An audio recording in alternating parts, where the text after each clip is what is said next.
Untimely Meditations. Byung Chul Han. Introduction. There are things that don't disappear. Violence is one of them. Modernity is not distinguished by an aversion to violence. Violence is simply protean.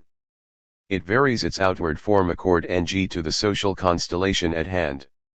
Today it is shifting from the visible to the invisible, from the frontal to the viral, from brute force to mediated force, from the real to the virtual, from the physical to the psychological, from the negative to the positive, withdrawing into the subcutaneous, subcommunicative, capillary and neuronal space, creating the false impression that it has disappeared. It becomes completely invisible at the moment it merges with its opposite, that is, with freedom. Martial violence is culminantly giving way to an anonymized, desubjectified, systemic violence that conceals itself as such because it becomes one with society. The topology of violence first addresses the macro-physical manifestations of violence, which take the form of negativity, developing in the relationship of tension between self and other, interior and exterior, friend and enemy. Typically these manifestations reveal themselves as expressive, explosive, massive, and martial. They include the archaic violence of sacrifice and blood, the mythical lens of jealous and vengeful gods, the sovereign's deadly violence, the violence of torture, the bloodless violence of the gas chamber, and the viral violence of terrorism. Gut macrophysical violence can also take a more subtle form, expressing itself as verbal violence, for example. Like physical violence, the violence of hurtful language is still based on negativity, since it is defamatory, discrediting, degrading, or disavowing. The violence of negativity differs from the violence of positivity, which arises from the spamifikatlon of language, excessive communication and information, and the accumulation of language, communication, and information. Todav/S society increasingly divests itself of the negativity of the other or the foreign. The process of globalization accelerates the dissolution of borders and distinctions. Yet the depletion of negativity should not be equated with the disappearance of violence, since along with the violence of negativity there is a violence of positivity, which is welded without enmity or domination. Violence isn't merely an excess of negativity, it can also be an excess of positivity, the accumulation of the positui, which manifests as overachievement, overproduction, overcommunication, hyperattention, and hyperactivity. The violence of positivity is possibly even more disastrous than that of negativity because it is neither visible nor evident, and it evades immunological defense because of its positivity. Infection, invasion, and infiltration, which are characteristic of the violence of negativity, now give way to infarction. The late modern achievement subject is free, in that it does not encounter repression on the part of sovereign entities external to itself. Gut in reality it is just as unfree as the obedience subject. Once exterior repression is overcome, pressure builds within. Thus, the achievement subject develops depression. The violence persists unabated. It merely shifts to the interior. The stages of the topological transformation of violence are decapenton in the sovereignty society, deformation in the disciplinary society, and depression in the achievement society. Violence is increasingly internalized, psychologized, and thus rendered invisible. More and more, it rids itself of the negativity of the other or the enemy, becoming self-referential. The macrophysics of violence. The topology of violence the Greeks called torture of exm. *variag means necessary or indispensable. Torture was perceived and tolerated like fate or a law of nature, avon. Here we have a society that sanctioned physical violence as a means to an end. It was a society of blood, distinct from the modern society of the psyche. In it, conflicts were resolved directly through the use of violence, that is, resolution was enforced. External violence unburdens the psyche because it externalizes suffering. The psyche doesn't antagonize itself with endless internal discussion. In modernity, violence assumes a psychologic, internalized form. It takes on intrapsychic forms. Destructive energies are not directly, effectively discharged but rather worked through psychically. Greek mythology is drenched in blood and strewn with dismembered bodies for the gods. Violence is a self-evident, even natural, means of achieving their goals and asserting their wills. Thus Boreas, the god of the north wind, justifies his violent course of action to woo Orithyia, so Boreas tried to win by pleading, and accomplished nothing with all his gentleness. Then his natural manner, rough anger, rose up in him, the wind of the north, and he growled and blustered, "This is what I get, what I deserve. I have thrown down my weapons fierceness and violence and angry spirit fine things to exchange for prayers. What use are they to me? How unbecoming. Violence is my right weapon." Ancient Greece was also a culture of fervor. It is characterized by intense emotions that take on violent form. The boar that kills the beautiful youth Adonis with its tusks embodies the violence inherent in this culture of fervor and emotion. After Adonis died, the boar is supposed to have said that it in no way wanted to injure him with its eroticized teeth, epoirtsiog evra, but rather simply wanted to caress him. This paradox would ultimately be the ruin of the culture of emotion and drives in pre-modernity. Violence was ubiquitous, and above all both mundane and visible. It was a significant component of social practice and communication. Thus it was not merely wielded but also expressly put on display. Rulers exhibited their power through deadly violence, through blood. The theater of brutality that was staged in public spaces also demonstrated the ruler's power and magnificence. In this context, violence and its theatrical staging contribute significantly to the wielding of power and domination. In Roman antiquity, munero meant service performed for the public good.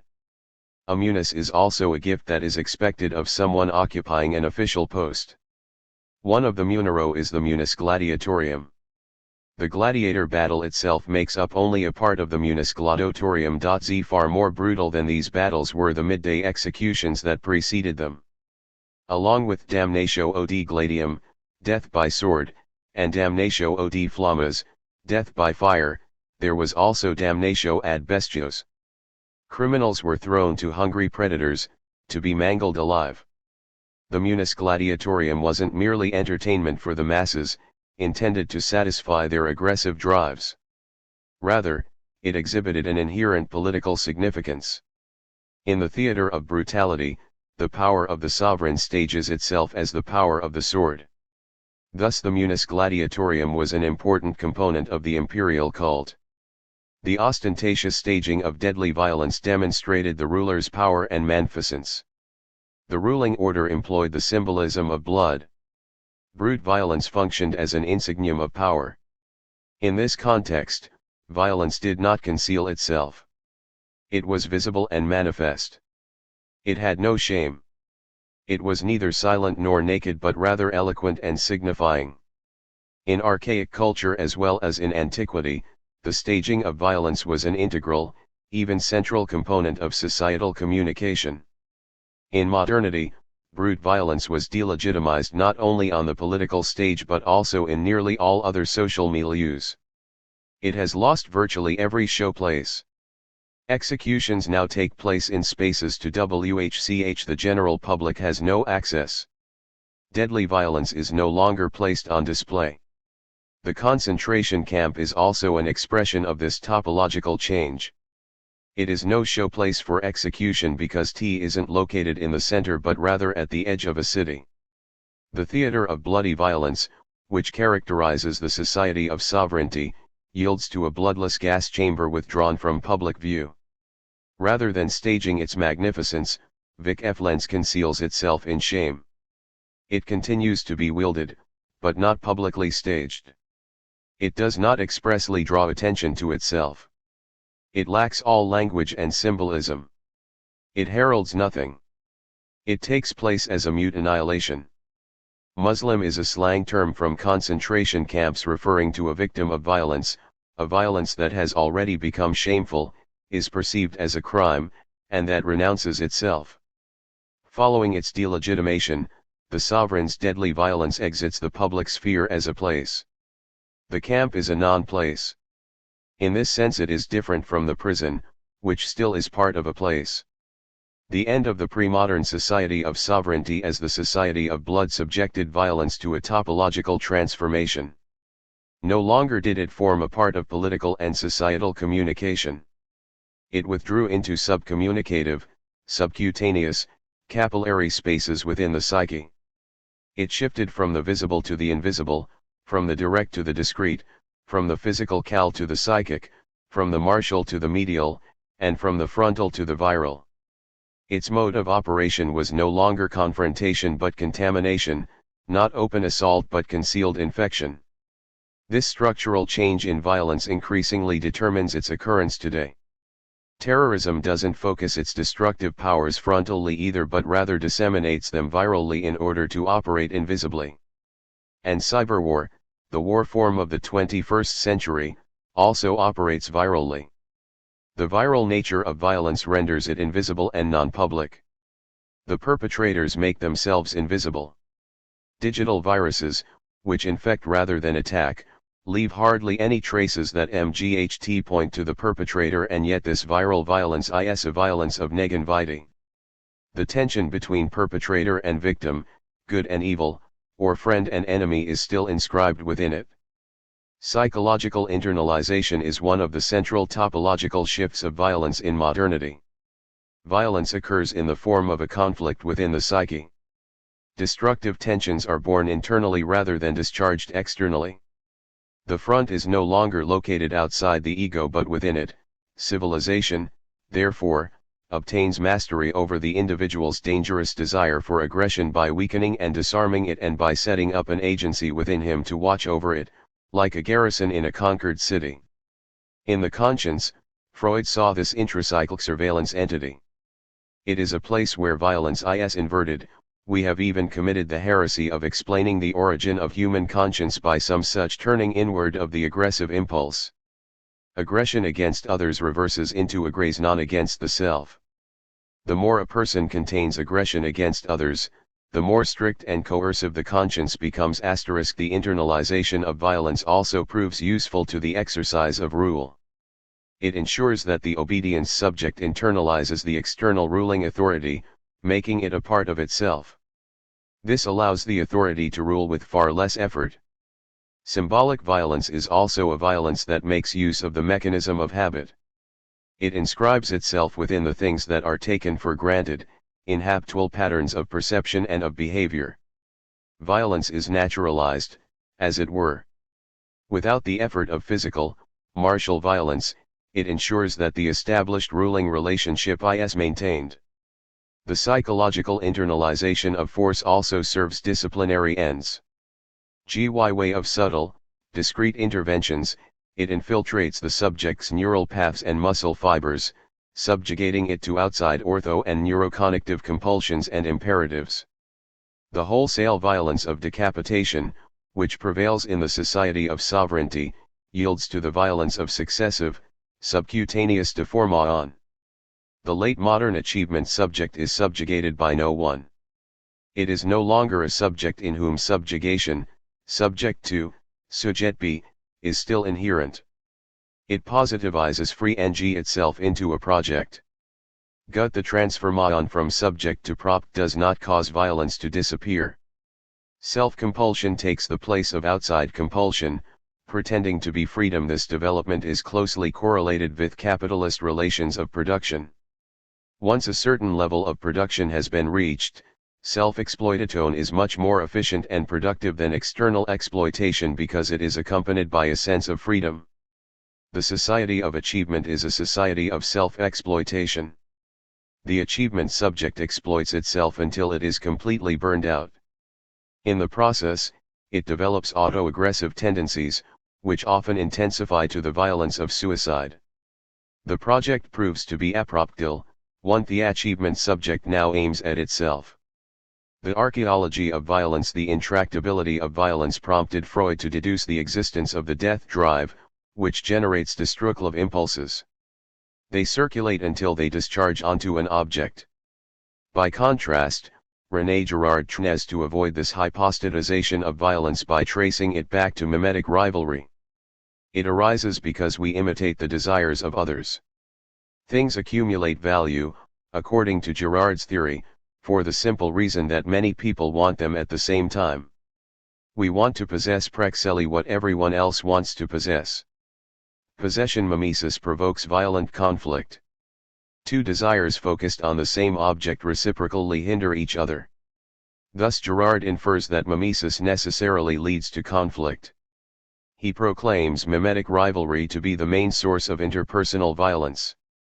The prohibition of mimesis, a lack he believed was present in many cultures, is thus a violence-preventing measure, since any mimetic reproduction suggests violence.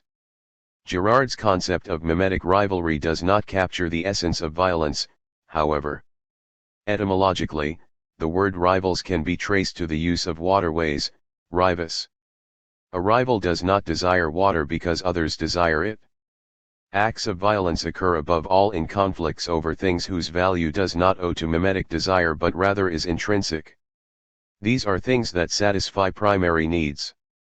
Girard's mimesis theory also fails when it comes to money. We don't desire it because others desire it. It isn't mimetic desire that lends it value. Money is a special object because it is value.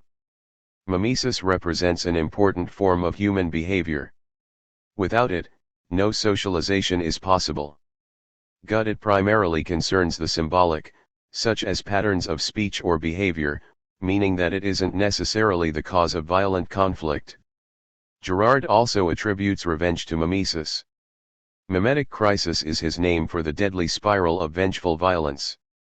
At the level of the blood feud, in fact, there is always only one act, murder, which is performed in the same way for the same reasons, in vengeful imitation of the preceding murder. And this imitation propagates itself by degrees.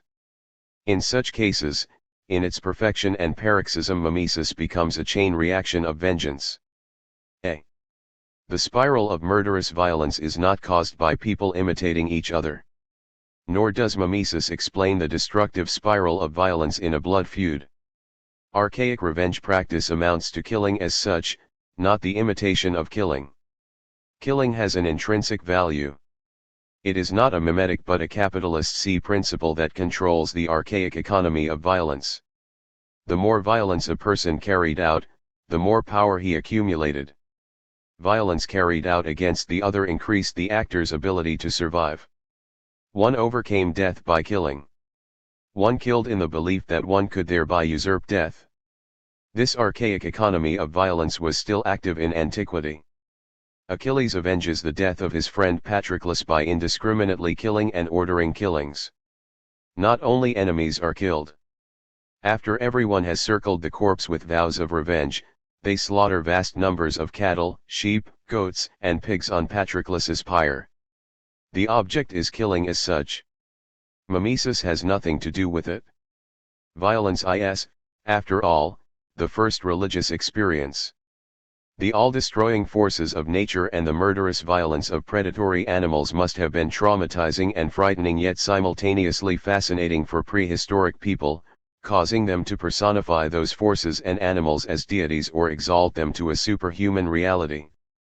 The first reaction to violence is its externalization. In archaic culture, there were no forces of nature whose intranatural causes were known, therefore rendering them unfrightening.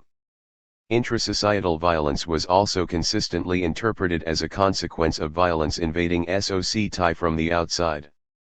Nor were illness and death intra-bodily phenomena. Rather, they were traced back to violent external influences. Every death was violent. There was neither natural death nor forces of nature. Archaic religion is a complex of interactions with violence externalized into a deity. Sacrifice represents one of the most important forms of this interaction.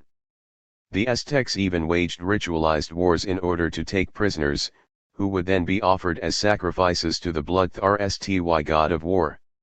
The campaign was led by priests, making the war itself a sort of divine service. In this case, both war and mass killing are a sort of religious act. In archaic culture, violence represented an important medium for religious communication. Accordingly, one communicated with the god of violence in the medium of violence. Various relationships are possible to violence that is experienced as divine. It cannot be reduced to defense and prevention, as Girard explains it. In primitive societies the risk of unleashed violence is so great and the cure so problematic that the emphasis naturally falls on prevention. The preventive measures naturally fall within the domain of religion, where they can on occasion assume a violent character. Consequently, religious practice above all aims to placate lens, and to inhibit its unleashing, by means of violence, no less. The conciliatory victim was laden with all of a society's violent tendencies, which were then diverted to the exterior with the victim's death. Sacrifice is a deliberate act of collective substitution performed at the expense of the victim and absorbing all the internal tensions, feuds, and rivalries pent up within the community. The purpose of the sacrifice is to restore harmony to the community, to reinforce the social fabric. The victim functions as a lightning rod. Violence is diverted to a summogate object by way of subterfuge again and again. Girard emphasizes that the prevention of violence is the essence of religion. Undoubtedly, sacrifice also serves to prevent violence, but the religious cannot be reduced to this function. The religious practice of violence isn't merely reactive and preventative, it is active and productive. If a society identifies with its god of violence or war, it will behave aggressively and violently. Thus the Aztecs waged war in the name of the violent god of war. They actively produced violence. The violence had a heightening, exalting effect. Nietzsche writes, "A nation that still believes in itself holds fast to its own god. T projects its joy itself, its feeling of power into a being. What would be the value of a god who knew nothing of anger, revenge, envy, scorn, cunning, violence? Who had perhaps never experienced the rapturous orders of victory and of destruct? The countless skulls adorning Aztec temples do not speak the language of violence prevention but rather that of active violence production. The skulls of the sacrificed are heaped on a wooden frame, their accumulation is like that of capital. The deadly violence generates a feeling of growth, of strength, of power, even of immortality. Archaic society behaved not only in an immunological preventative manner toward violence but also in a capital St manner. In the archaic world, every death was interpreted as the consequence of a violent external influence. One tried to avert this deadly violence, which swooped in, by countering it with an opposing violence. One protected oneself from violence by actively wielding violence. One killed in order not to be killed oneself. Killing protected against death. The more violent one became, the more invulnerable one felt. Violence functioned as a thanatological technique to subdue the menace of death. Exerting violence increased one's sense of power. More violence meant more power. In archaic culture, power did not yet represent a rulng relationship. It produced neither ruler nor subject.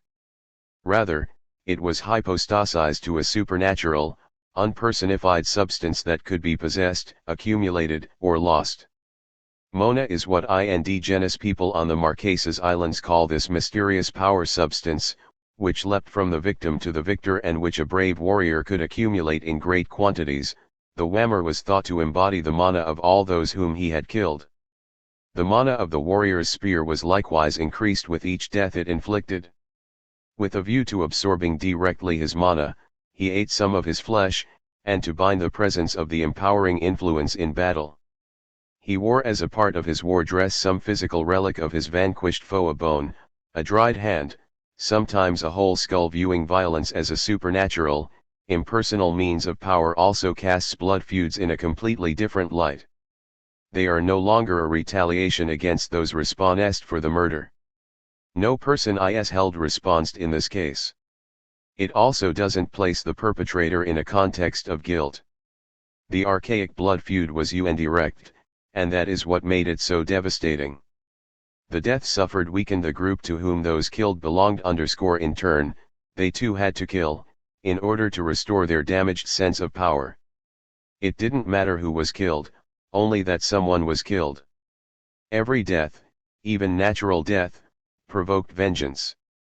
And so one killed indiscriminately. Every death generated an increase in power.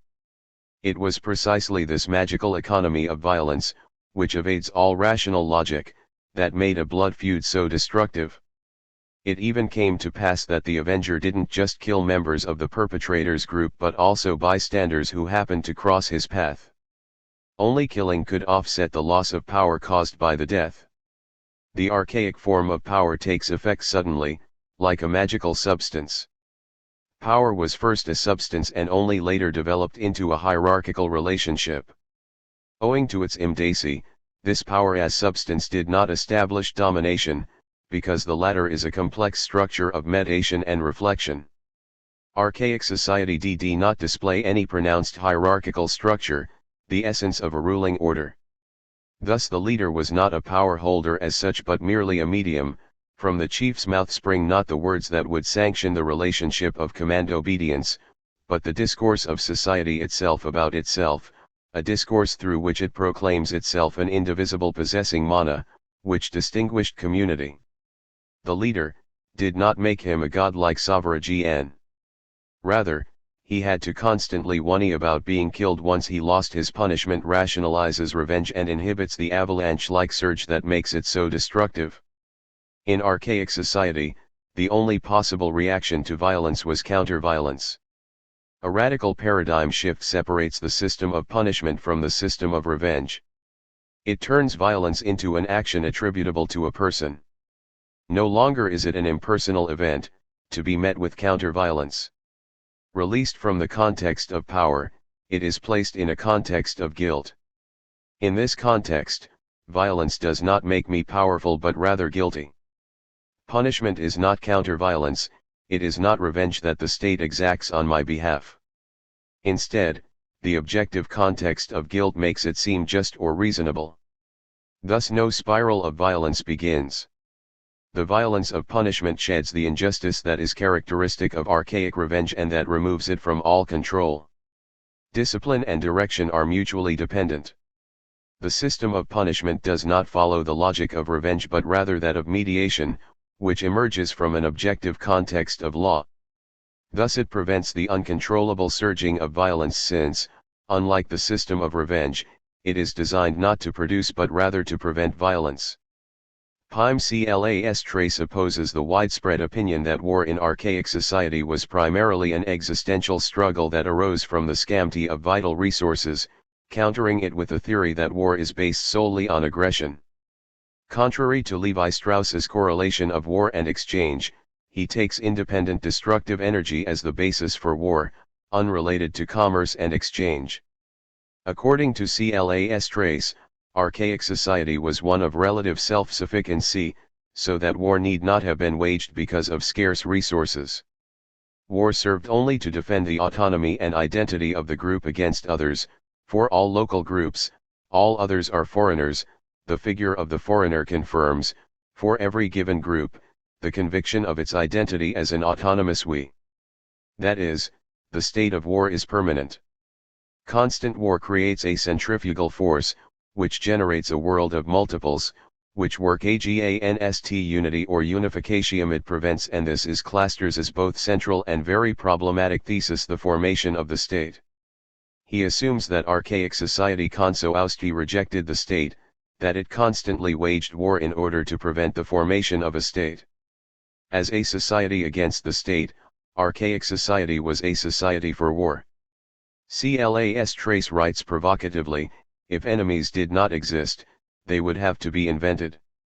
The state is a complex power structure. He presupposes that power is a hierarchical relationship of domination, which, however, archaic society did not possess because of the structure of its consciousness. The archaic economy of violence didn't simply disappear in modern times. The nuclear arms race also conforms to the archaic economy of violence. The potential for destruction is built up like mana to create the impression of more power and invulnerability. At a deep psychological level, the archaic belief persists that the accumulation of the ability to kill will ward off death. More deadly violence is interpreted as less death. The economy of capital also displays a notable similarity to the archaic economy of Vic F. Lance. Instead of blood, it makes money flow forth. There is an essential proximity between blood and money. Capital behaves like modern mana. The more of it you have, the more powerful, invulnerable, and even immortal you consider yourself to be. Even the etymology of the German word for money, Geld, points to the context of sacrifice and cult. Thus it's presumed that money was initially a medium of exchange with which sacrificial animals could be obtained. If someone had a lot of money, it meant that he could have many sacrificial animals, which could be offered up at any time. The owner also possessed an enormous, predator-like deadly violence, money or capital is thus an instrument against death. On a deep psychological level, capitalism actually has much to do with death and fear of death. This is also what gives it archaic dimension. The hysteria of accumulation and of growth and fear of death are mutually dependent. Capital can also be interpreted as time spent, since others can be paid to work in one's stead. Endless capital creates the illusion of endless time. The accumulation of capital works against death, against the absolute lack of time. Faced with a limited lifespan, people accumulate time as capital. Alchemy attempts to transmute base metals into precious ones. Lead, in particular, was considered base. It was associated with Saturn, the god of time. In the Middle Ages he was often depicted as an old man with a scythe and hourglass, that is, with the symbols of impermanence and death. The alchemical transformation of lead into gold resembles the attempt to conjure away time and impermanence in favor of endlessness and immortality. The aurum potable promised eternal youth. Overcoming death is the essence of the alchemical immoneton, and it also feeds the capitalist economy, with its hysteria for growth and accumulation. The stock market, in this sense, is the Vassenraveli of modern capitalism. The sacred economy also follows the logic of accumulation. For Calvinists, economic success alone could generate the certitudo salutis, the certainty of being among the elect who would escape eternal damnation. Endless savings equal salvation. Anxieties surmounting salvation, which accompany fear of death, trigger the capitalist compulsion for accumulation. One invests in and speculates on salvation. There is an analogy between the archaic economy of mana, the capitalist economy of capital, and the Christian economy of salvation. They are all thanatological techniques for abolishing death, spiriting it away. The capitalist economy absolutizes. It is not concerned with the good life. It feeds on the illusion that more capital generates more life, and more ability to live. The rigid, rigorous separaton of life and death suffuses life itself with a ghostly rigidity. Concern for the good life yields to hysteria for survival. The reduction of life to vital biological processes strips life itself bare. Mere survival is obscene. It robs life of its liveliness. Life is much more complex than mere vitality and health. The mania for health arises where life has become bare, like a piece of currency, and void of any nanative content. Faced with the atomization of society and the erosion of the social, all that is left is the body of the self, which must be kept healthy at all costs. The loss of ideals leaves the attention-desperate self with only exhibition value and health value. Bare life wipes out every teleology, every in order to, which would provide the purpose for being healthy. Health becomes self-referential and hollows out into functionality without function. Life has never been so fleeting as it is today. Nothing promises permanence or perpetuity. In the face of a lack of BNG, nervousness arises. Hyperactivity and acceleration of the process of life are an attempt to counteract the emptiness in WHCH. Death announces self. A society dominated by the hysteria for survival is a society of the undead, capable neither of living nor of dying.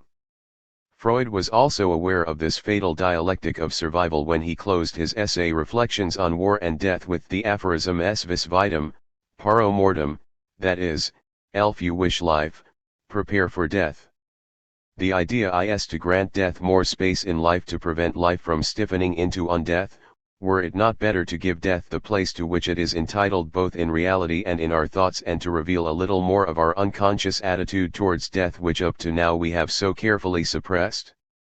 This may not appear a very high achievement, and in some respects rather a step backwards, a kind of regression, but at least it has the advantage of taking the truth into account a little more and of making life more bearable again. The psyche of violence. Freud's psychic apparatus is a system of negativity. The superego manifests as an authority with strict commands and prohibitions. The superego retains the character of the father, while the more complex the Oedipus complex was and the more rapidly it succumbed to repression, under the influence of discipline, religious teaching, schooling, and reading, the more exacting later on is the domination of the superego over the ego in the form of conscience, or perhaps of an unconscious sense of guilt.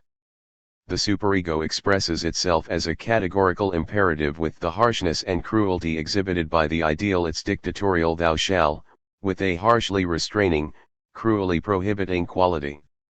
It rages against the ego with merciless, its main modal verb, should, makes the ego in fury. Obedience subject, as the child was once under the compulsion to obey its parents, so the ego submits to the categor.cal imperative of its. The superego is an internalized, controlling entity that stands for God, the sovereign, or the Father. It is the other within the self. As such, violence here is a violence of negativity. As it issues from the other, it expresses itself as repression in a rulership context. Resistance, negation, and repression organize Freud's psychic apparatus as a system of negativity. It is constantly racked by the antagonistic tensions of instinctual impulses and their repression. The unconscious also owes its presence to repression. According to Freud, the unconscious and repression are correlated to a very great extent. The instinctual representative proliferates in the dark, as it were, and takes on extreme forms of expression, which become destructive. Symptoms of hysteria or obsessive-compulsive disorder can in large part be tied to violence that is active in the psychic apparatus. It is like an arena in which operations such as defense, occupation, retreating, pulling back, camouflage, invasion, and infiltration take place. The ego, the ID, and the superego ultimately behave like a military encampment, forming a clear front. They do occasionally declare peace, but it is based on unstable power relations. Throughout, Freud keeps to the pattern of negativity when he describes psychological processes. Thus he constantly follows the tracks of the other, which eludes appropriation by the ego. Accordingly, the healing of mental illness consists in a complete appropriation of the ID by the ego. He also traces melancholia back to the other, which nests within the ego, changing it. Like mourning, melancholia arises from the renunciation of a beloved object.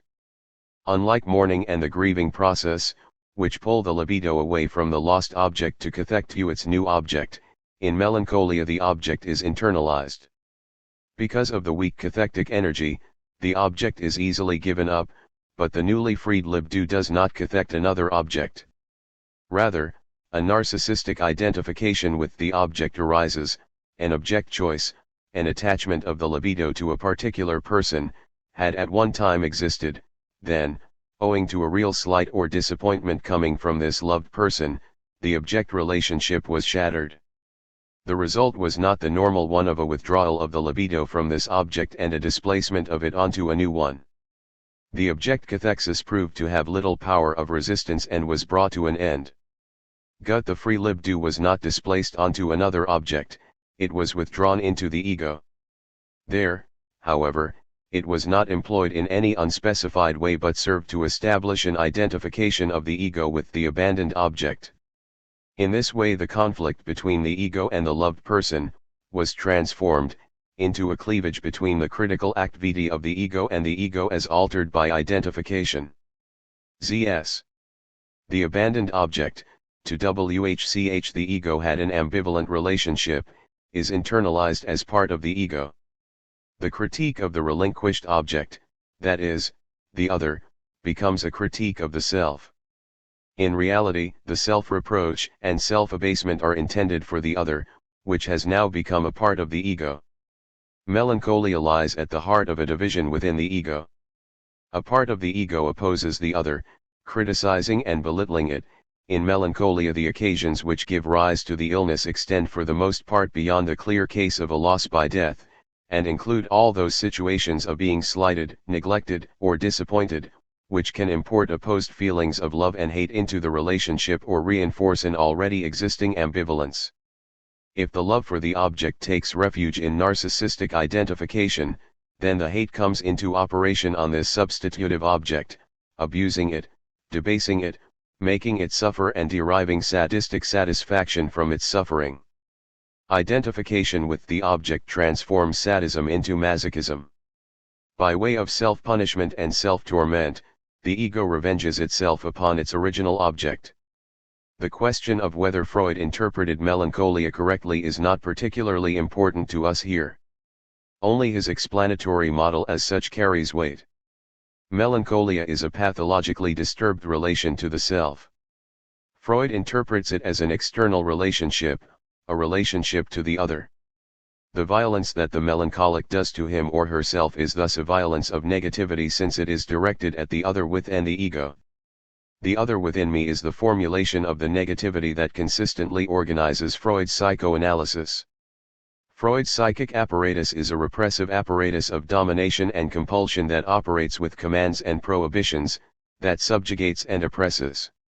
Just like disciplinary society, it is full of walls, barriers, thresholds, cells, borders, and border posts. Freud's psychoanalysis is therefore possible only in repressive societies, such as the Society of Sovereignty or the Disciplinary Society, which base their organization on the negativity of prohibitions and commands. Today's society is a society of achievement, one that increasingly rids itself of the negativity of prohibitions and commands, presenting itself as a society of freedom. The modal verb that dominates the society of achievement isn't the Freudian should but rather can. This societal shift entails restructuring within the psyche. The late modern achievement subject possesses a completely different psyche than the obedience subject to whom Freud's psychoanalysis refers. Freud's psychic apparatus is dominated by negation and repression, and by fear of transgression. The ego is the abode of anxiety. The big other causes its anxiety. The late modern achievement subject is poor in negation, it is a subject of affirmation. If the unconscious were necessarily associated with the negativity of negation and repression, the late modern achievement subject wouldn't have an unconscious anymore. It would be a post-Freudian ego. The Freudian unconscious is not a timeless entity, it is the product of the negativity of prohibitions and the repression of the restrained disciplinary society, we, however, have long left behind us.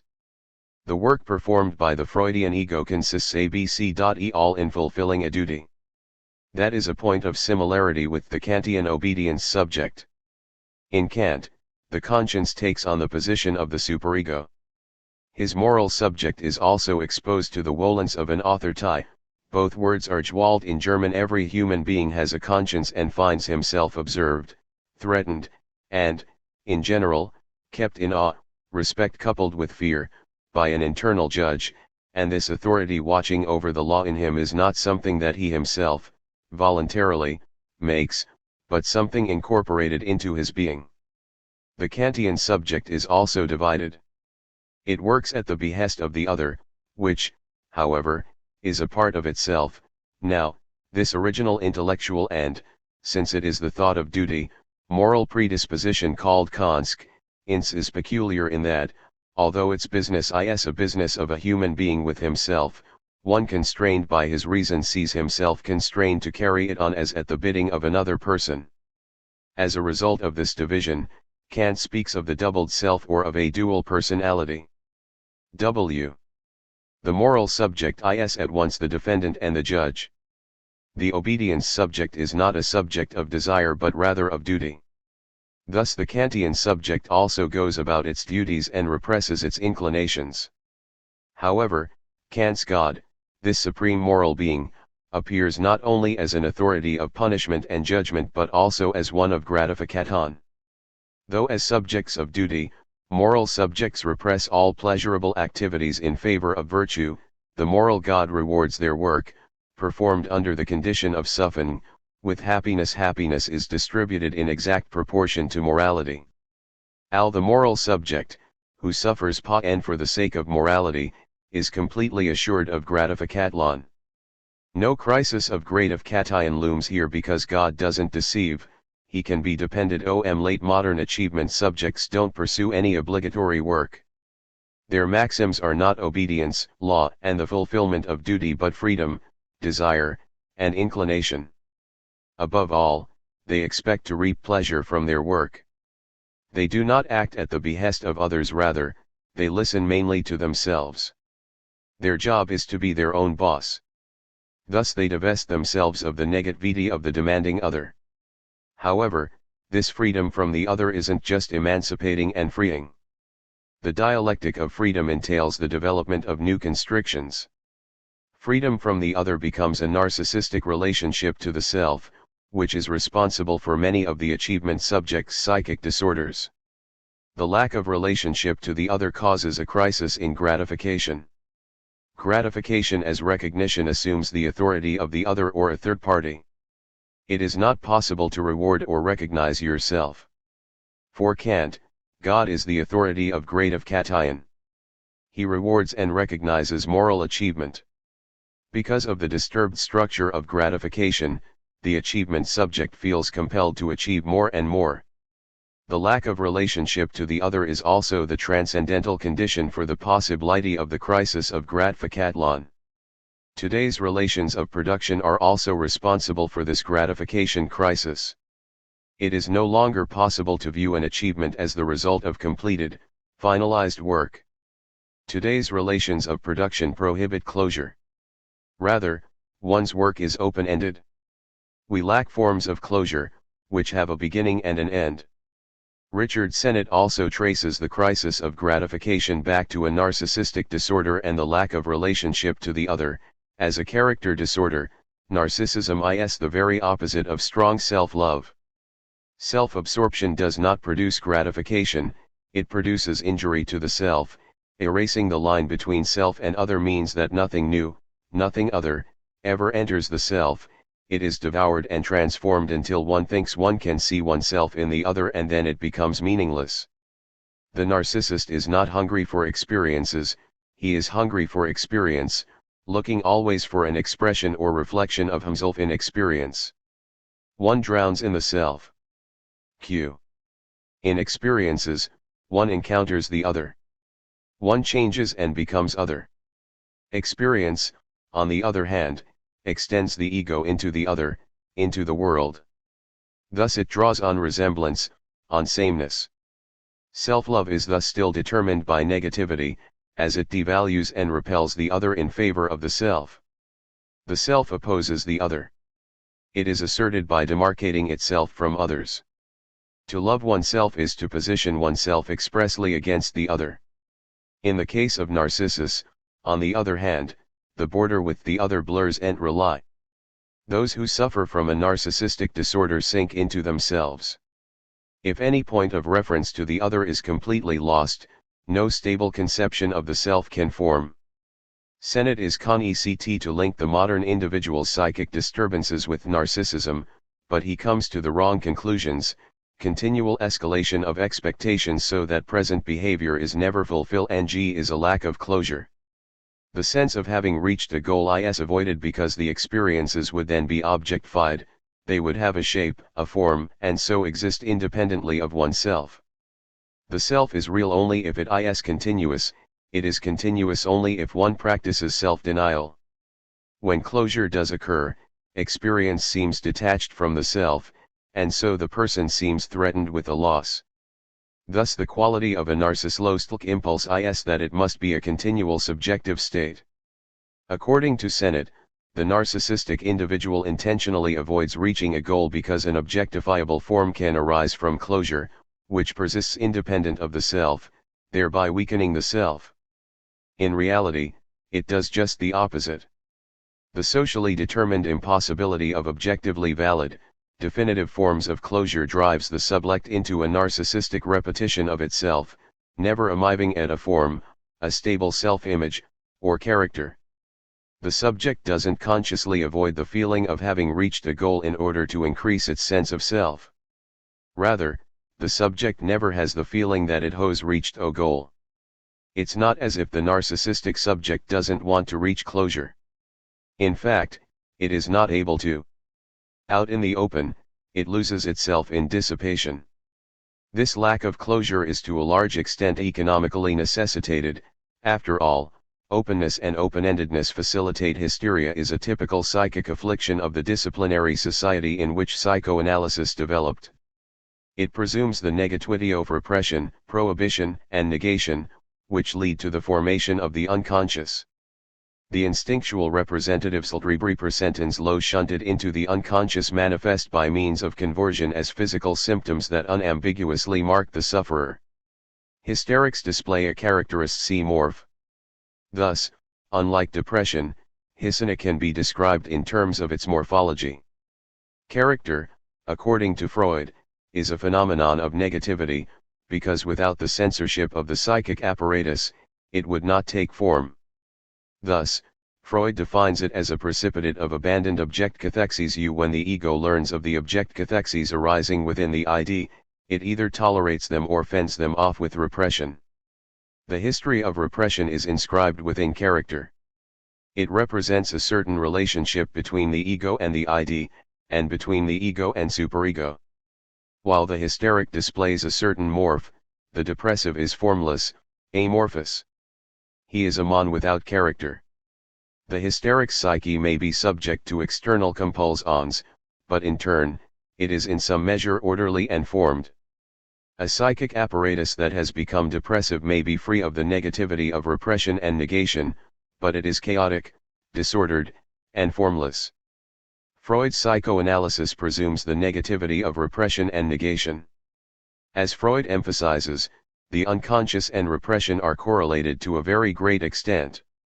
No process of repression and negation is involved in modern-day psychic afflictions such as depression, burnout, and ADHD, in contrast. Actually, they point to an excess of positivity. Not to negation but rather to the inability to say no, not to that which isn't allowed but to the ability to do everything.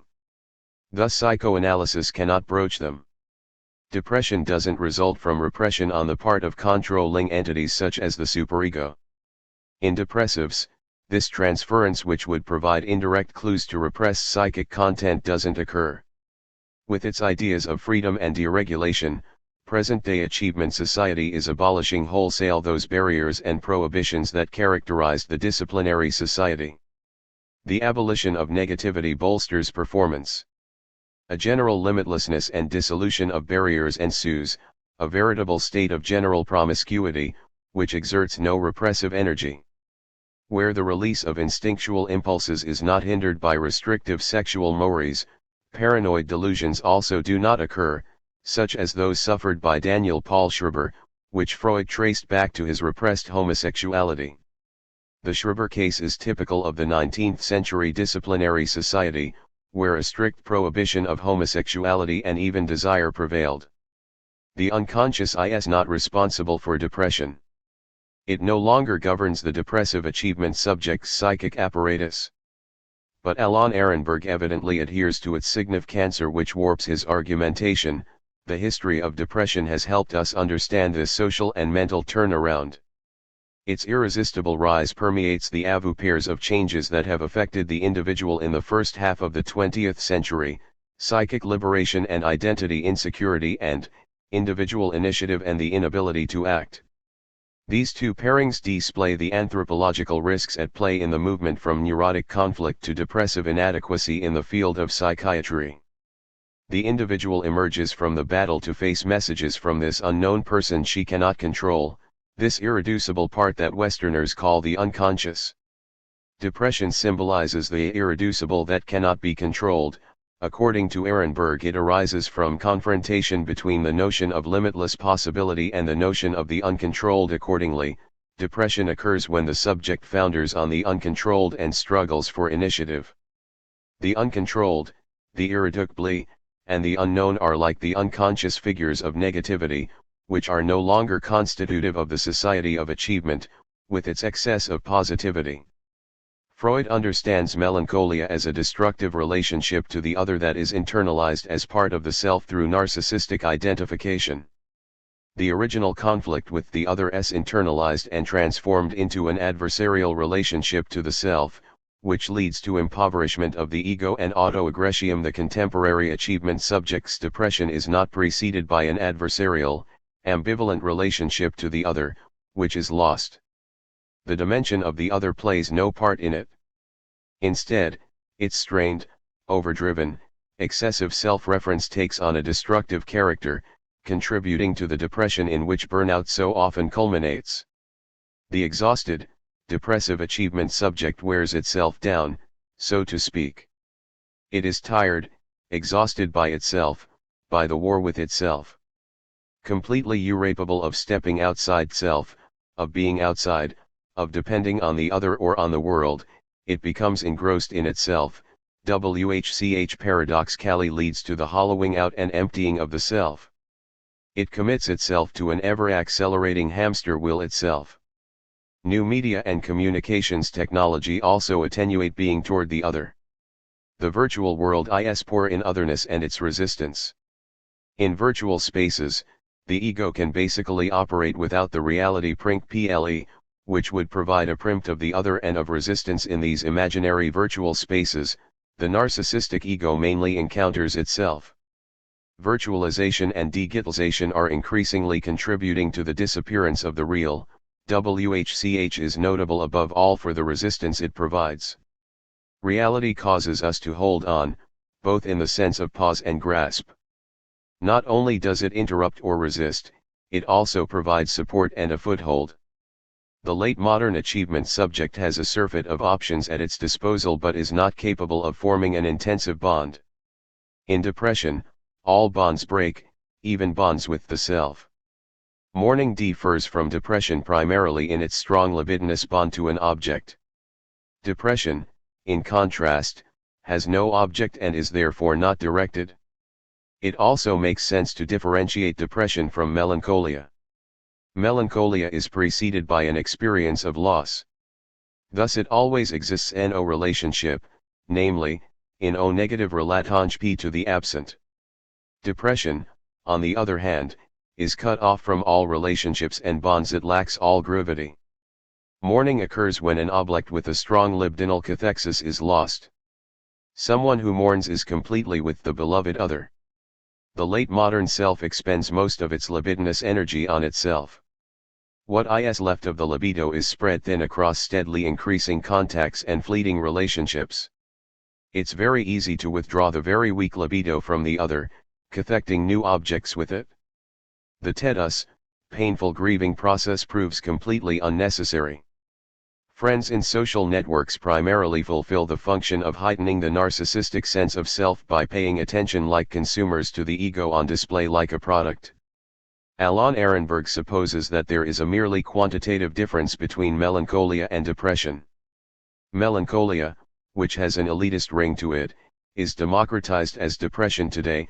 Elf melancholia was the domain of the exceptional human being, then depression is the manifestation of the democratization of the exceptional.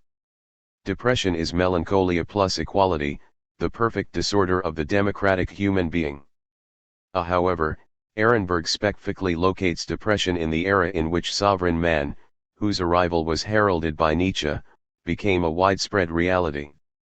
That makes the depressive someone who is exhausted by his sovereignty and who no longer has the strength to master himself. He is worn out by the constant need for initiative. Ehrenberg contradicts himself in his peculiar etiology of depression. Melancholia, which already existed in antiquity, cannot be derived from the sovereignty that characterizes the modern or late modern individual. The melancholic person of antiquity is anything but a depressive who lacks the strength to be master of himself or passion for being oneself. Like hysteria or mourning, melancholia is a phenomenon of negativity, while depression owes to an excess of positivity. Can we perhaps detect a congruity between depression and democracy? According to Carl Schmitt, depression is characteristic of democracy to the extent that it lacks definitive power of decision. The violence of Diogenes cuts cleanly, preventing protracted conflict from occurring. In this light, depression is not marked by the decline of conflict as a reference po anti but rather by the lack of reference to an objective deciding anti, which would produce forms of closure su and provide gratification. Ehrenberg takes stock of depression solely with an eye to the psychology and pathology of the self, failing to take the economic context into account. Burnout, which often precedes depression, is less an attribute of that sovereign individual losing the strength to be master of himself. Rather, burnout is the pathological consequence of voluntary self-exploitation. The imperative to personal expansion, transformation, and reinvention, which is the flip side of depression, presumes a wide array of products associated with identity. The more one changes identity, the more dynamic these products become. Industrial disciplinary society relies on unchanging identity, while the post-industrial society of achievement requires flexible people to ramp up production. Ehrenberg's thesis is that the success of depression lies in the decline of conflict as a reference point upon which the 19th century notion of the self was founded. For Ehrenberg, conflict fulfills a constructive function. According to him, both personal and social identity form from elements that are in relationship because of their conflict. In political as in private life, conflict forms the normative core of democratic culture. But depression masks the difficulty with which relation arises from conflict. Thus, conflict no longer endows people with their unity. This model of conflict dominates classical psychoanalysis.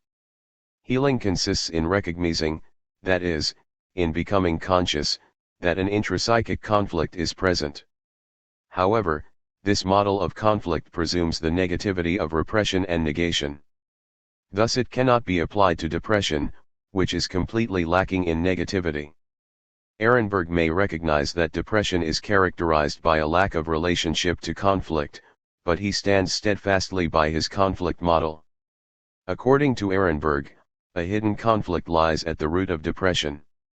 Antidepressants only make the user dependent while concealing the conflict further. Conflict, he says, is no longer a reliable guide, deficit-filled, apathy-stimulated, impulses regulated, compulsion tamed. All of this has made dependency the flip side of depression. With the gospel of personal development on the one hand and the cult of performance on the other, conflict does not disappear, however, it loses its obvious quality and can no longer be counted on to guide us. In reality, depression completely eludes the conflict model, that is, psychoanalysis. Ehrenberg attempts to rescue psychoanalysis even after its conditions have ceased to exist. The deconflictualization that Ehrenberg associates with depression must be considered in the context of the general positivization of society. WHCH brings with it a de-ideologization of society. Social political events are no longer determined by the now archaic sound ng struggle between ideologies or classes. The positivization of society has not eliminated violence. Violence originates not only in the negativity of conflict but also in the positivity of consensus.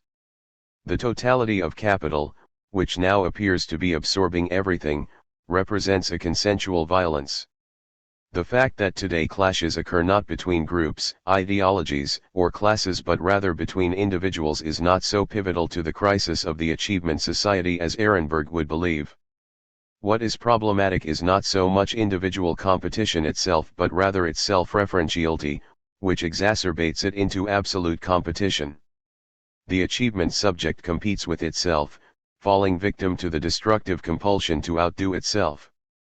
Here, performance is not determined in relation to others. The point is no longer to outdo and defeat others. The struggle is with the self. The attempt to defeat and outdo oneself has deadly consequences. Competition with the self is fatal, like trying to choose your own shadow. In the transition from the disciplinary society to the achievement society, the superego positivizes itself into the ego ideal. The superego is repressive. It mainly voices prohibitions. It dominates the ego with the harshness and cruelty exhibited by its dictatorial thou shalt with its harshly restraining, cruelly prohibiting quality. The achievement subject bases itself on the ego ideal, while the obedience subject debases itself before the superego. These are two different modes of being.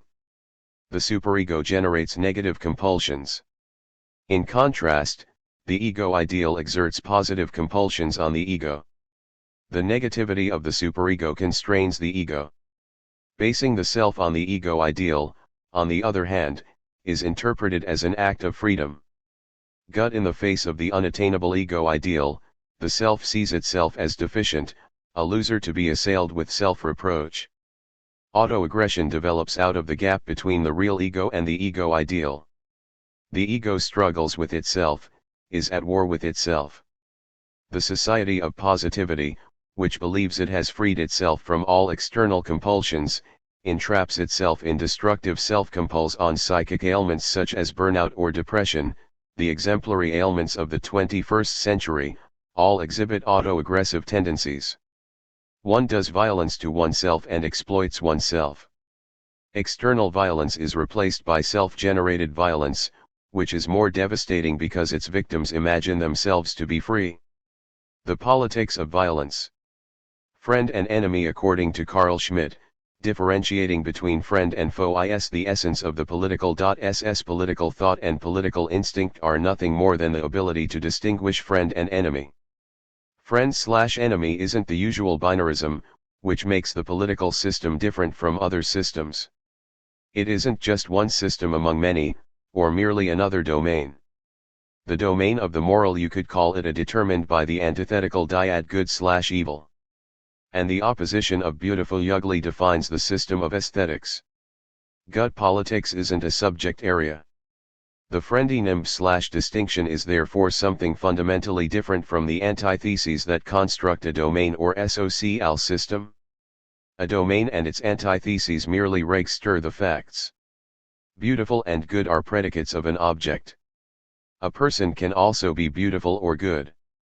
Gut, as Schmitt would argue, those are factual attributes. The antitheses friend and enemy, on the other hand, are not differentiated factually but rather existentally. An enemy need not be morally evil or aesthetically ugly. A factual opposition denotes the utmost degree of intensity of a union or separation, of an association or dissociation.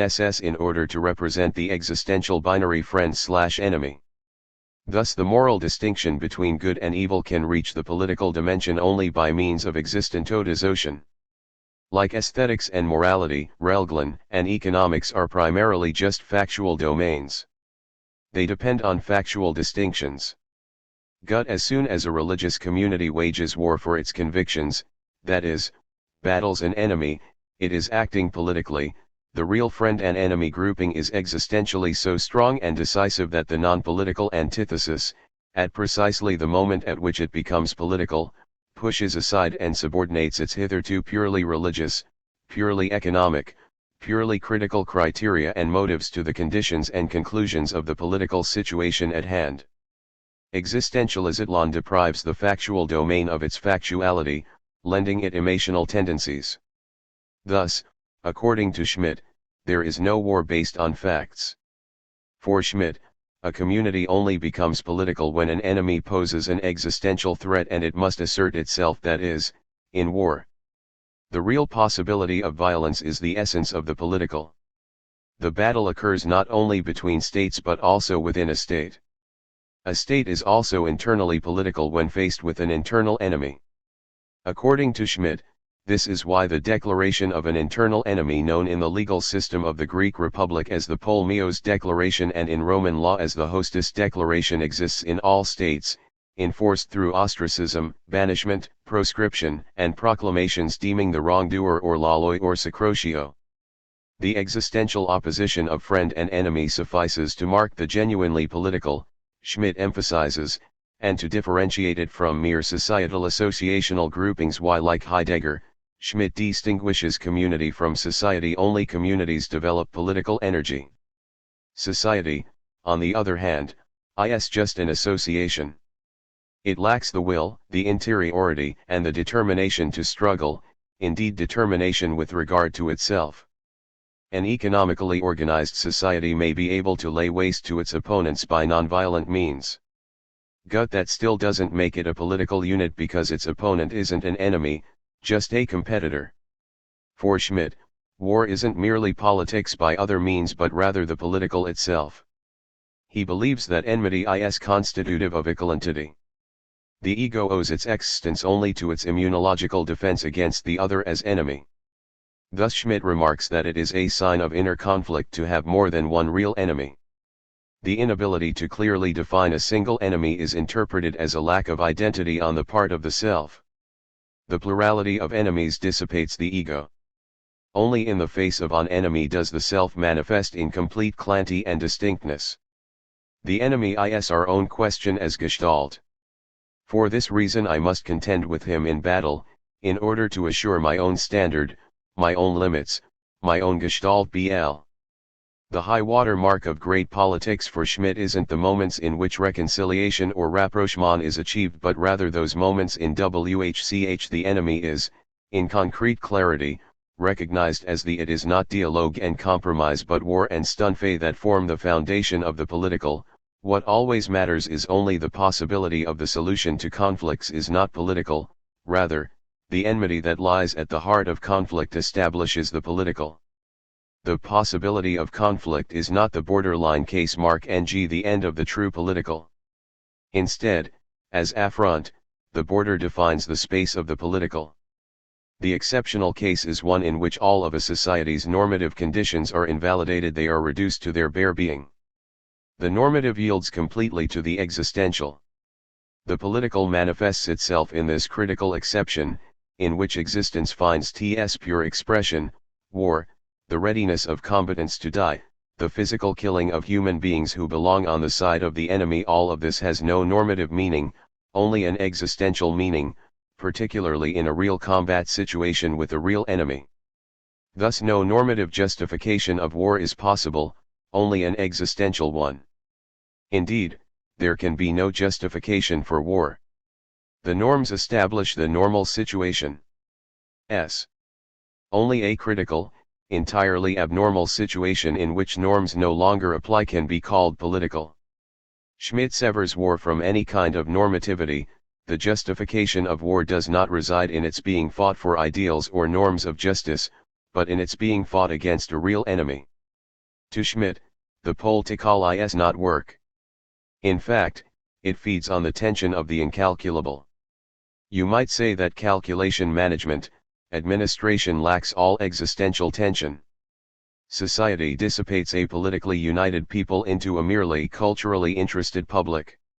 Schmidt's concept of the political as a form of Oasian is reminiscent of Heidegger's jargon of authenticity. Heidegger's the they, man, is completely unpolitical in Schmidt's sense, as it lacks all heroic decisiveness. Schmidt would say that the they isn't capable of war, only of competition. What's more, the they flees the situation in which decisiveness counts. The they is everywhere, but in such a way that it has always already stolen away when dissent presses for a Dekzion. In the Self-Assertlon of the German University, Rectoratsrede, which Heidegger composed 1 year after the publication of Schmidt's The Concept of the Political, he also invoked a battle community led by communally tuned saying. Sen, then, is battle. Thus it gains a political dimension. According to Schmidt, everything comes down to decision, to the decisive battle, to the coming violence of decision. Decision renders discussion superfluous. The they discusses, Heidegger would add. Discussion lacks the power of decision, Entscheidungsschwuddel, the decisive blow that marks decision. For this reason, Schmidt only speaks disparagingly about discussion, thus the political concept of battle in liberal thought becomes discussion. Instead of a clear distinction there appears the dynamic of perpetual competition and perpetual discussion LL. As is well known, Schmidt is a staunch opponent of parliamentarism. The word parliament derives from the French verb parler. From this vantage point, speaking with one another and discussion are the essence of the political.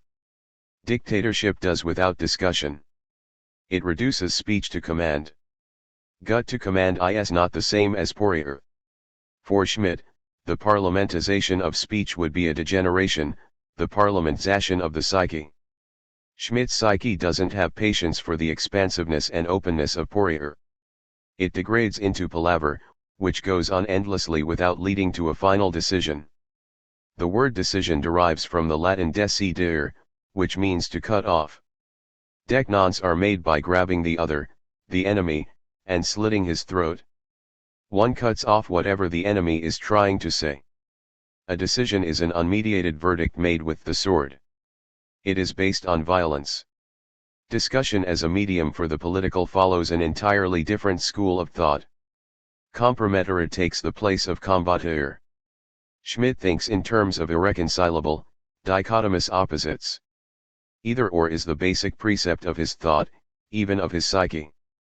Stark contours articulate his world. His critique of romantic SM grows from his inability to accept ambiguity and ambivalence.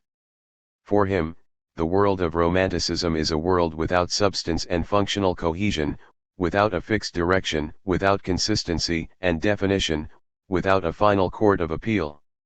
And he condemns the romanticist Adam Muller's passion for mediating Iverudat here, his cosmic tolerance, which left nothing that one could love and honestly hate.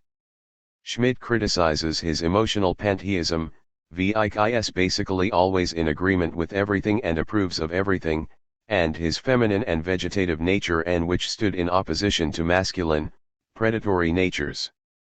Political existence is not vegetat but bestial. Reconciliation and mediation are not political but rather aggression and subjugation. Life only achieves a political factor through real battle, this most extreme possibility, that is, through violence. For Schmidt, a transnational world community is not a political situation because it has no enemies outside itself. A world in WHCH the possibility of war is utterly eliminated, a completely passive globe, would be a world without the distinction of friend and enemy and hence a world without politics. Schmidt's politics of violence is a politics of identity, which characterizes his psyche beyond the political. His hydrophobia also stems from his compulsion for identity. For Schmidt, water is a very frightening element because it does not permit any kind of stable delimitation. It is completely without character because nothing can be inscribed within it. The sea knows no such apparent unity of space and law, of order and orientation. On the sea, firm lines cannot be engraved. The sea has no character, in the original sense of the word, which comes from the Greek kerasein, meaning to engrave, to scratch, to imprint. Schmidt is thus a true land creature in that he thinks in terms of clear decisions and dichotomies and has no concept of the floating or indistinguishable. Schmidt's politics of identity releases large amounts of destructive energy. Its violence is directed outward. It is inwardly stabilizing because all adversarial energies are conducted away from the self and thus externalized. VICF lens aimed at the other as enemy lends stability and persistence to the self. It is identity forming.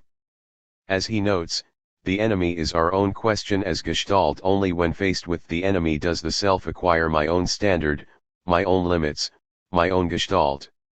In turn, excluding the clearly marked other as enemy forms the concluse we, distinct self-image. The more distinct the enemy, the more clearly contoured my Gestalt will be. The image of the enemy and the self are mutually dependent. The destructive energies directed at the other contribute constructively to the formation of a clearly delineated self. Character is a phenomenon of negativity because it presupposes exclusion and negation. Thus it is a character flaw to have more than one real enemy. It follows that it would also be a character flaw to have more than one real friend despite or prexeli because of ts negativity. Character gives form to the self and stabilizes it. The violence of decision and exclusion cuts cleanly, which also lends character its rigor, is at odds with today's achievement society. In it is imperative not to commit oneself to anything. The achievement subject must be flexible. The reasons for this shift are primarily economic. Rigid identity hinders the acceleration of contemporary relations of production. Curability, consistency, and continuity thwart growth. The achievement subject finds itself in a state of constant flux, with no final location and no clear self-contours. The ideal achievement subject would be characterless, or actually character-free, available for any purpose, while the disciplinary and obedience subject must display a consistent character. Up to a certain point, the state of flux is accompanied by a feeling of freedom. Over time, it leads to psychological exhaustion. Orthopedic, orthopsychic repression isn't only destructive. It also gives the psyche a form, a possession. The total loss of negativity deforms and destabilizes without any location. The psyche can't get a handle on things. It flies off the handle and becomes underhanded. The loss of stable, verifiable models of identity and orientation results in psychic instability and character disturbances. The inconclusive and unconcluded nature of the self makes it not only free but also sick. One could say that the depressive achievement subject is a man without character. Present-day achievement society isn't governed by the immunological friend-slash-enemy principle. As Schmidt says, a competitor is not an enemy. Etymologically, compete means to seek together. It is a competition for something. Between two enemies, what is at stake is not a thing but existence itself. A competitive relationship lacks existential tension, the negativity of enmity that aids in forming a clear self-image. The late modern achievement subject increasingly rids itself of negativity. It faces neither its enemy nor its sovereign. No outside authority forces it to continually achieve more. Rather, it forces itself and wages war with itself. The other first announces itself as resistance. A total loss of resistance would level the other to the same. Enmity is a relationship to the other that produces a great deal of friction. As society positivizes, the late modern individual increasingly sheds the negativity of the other. Its freedom emerges as freedom from the other, which becomes a pathologically heightened relationship to the self. In turn, it loses more and more of its relationship to the outside, to objects, and to the world. New media and forms of communication intensify this development. One also encounters little resistance from others in virtual space. It serves as a projection area in which the late modern individual mainly encounters itself. The disciplinary subject and the obedience subject are faced with the other, which manifests itself as God, a sovereign, or certainty. They are subjugated to an external authority, which generates repression and punishment, but also gratification. The subject of achievement society is characterized by narcissistic self-referentiality. Because it receives no gratification from the other, it is forced to achieve more and more. Though the negativity of the other is still present in competitive relationships, the subject lacks this negativity because, after all, it competes with itself and tries to outdo itself. It must run a devastating race, endlessly circling itself until it collapses. Depression can be understood as a narcissistic disorder. It originates in the dissipating relation to the other, as well as in the lack of relation to the exterior and to the world. It threatens the narcissistic subject, which is circling itself, wound up in itself. Its agonizing occupation with itself which, as Schmidt says, does not lead to my own gestalt can facilitate the construction of an imaginary external enemy, unburdening the psyche which had been overburdened with itself, demoralized by and at war with itself. This constructed idea of the enemy helps the self find a verifiable gestalt, which frees it from its debilitating narcissistic self-reference and pulls it from drifting in the subjective void. Modern-day xenophobia displays this imaginary dimension. To free itself from the narcissistic hamster wheel, in which it circles itself ever more quickly, it would have to restore a relationship to the other, one beyond Schmidt's enemy/friend principle and its concomitant violence of negativity.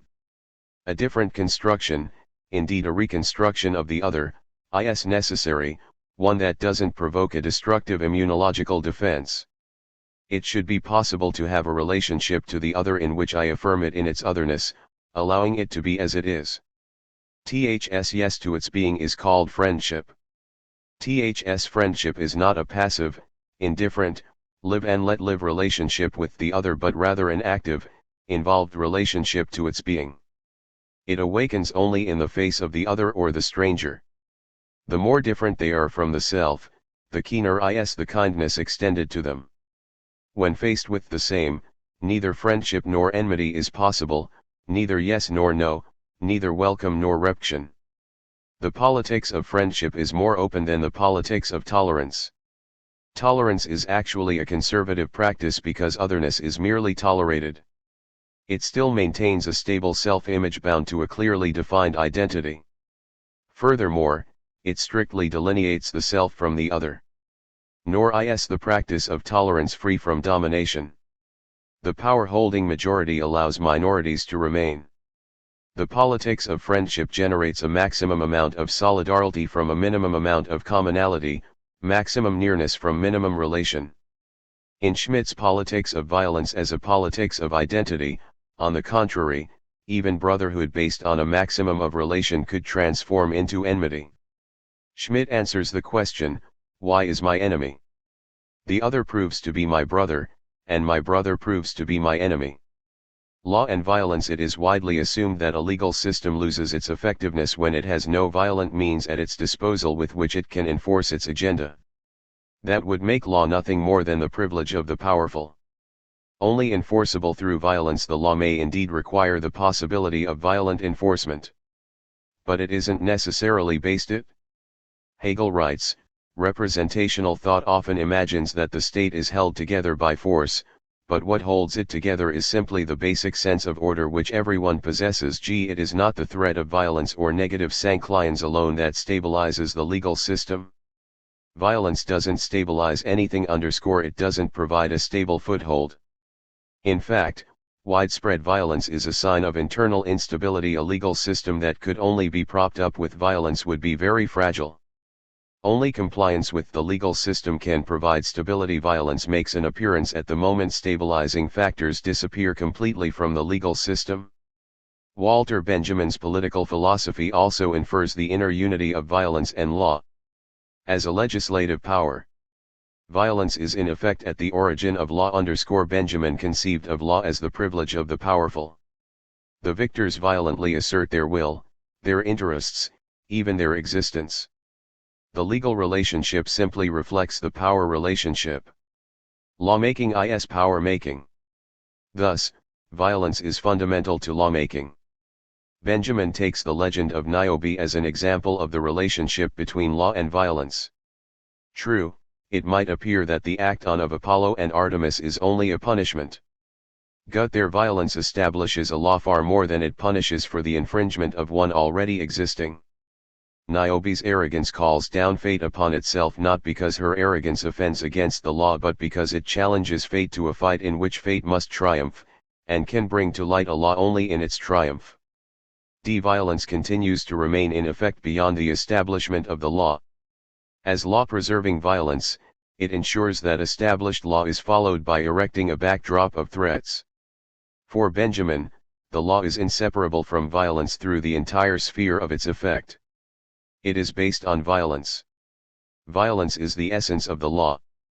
Benjamin entirely ignores the mediating, violence-didum dimension of the law, which was addressed as early as Hesiod, listen now to write, ceasing altogether to think of violence.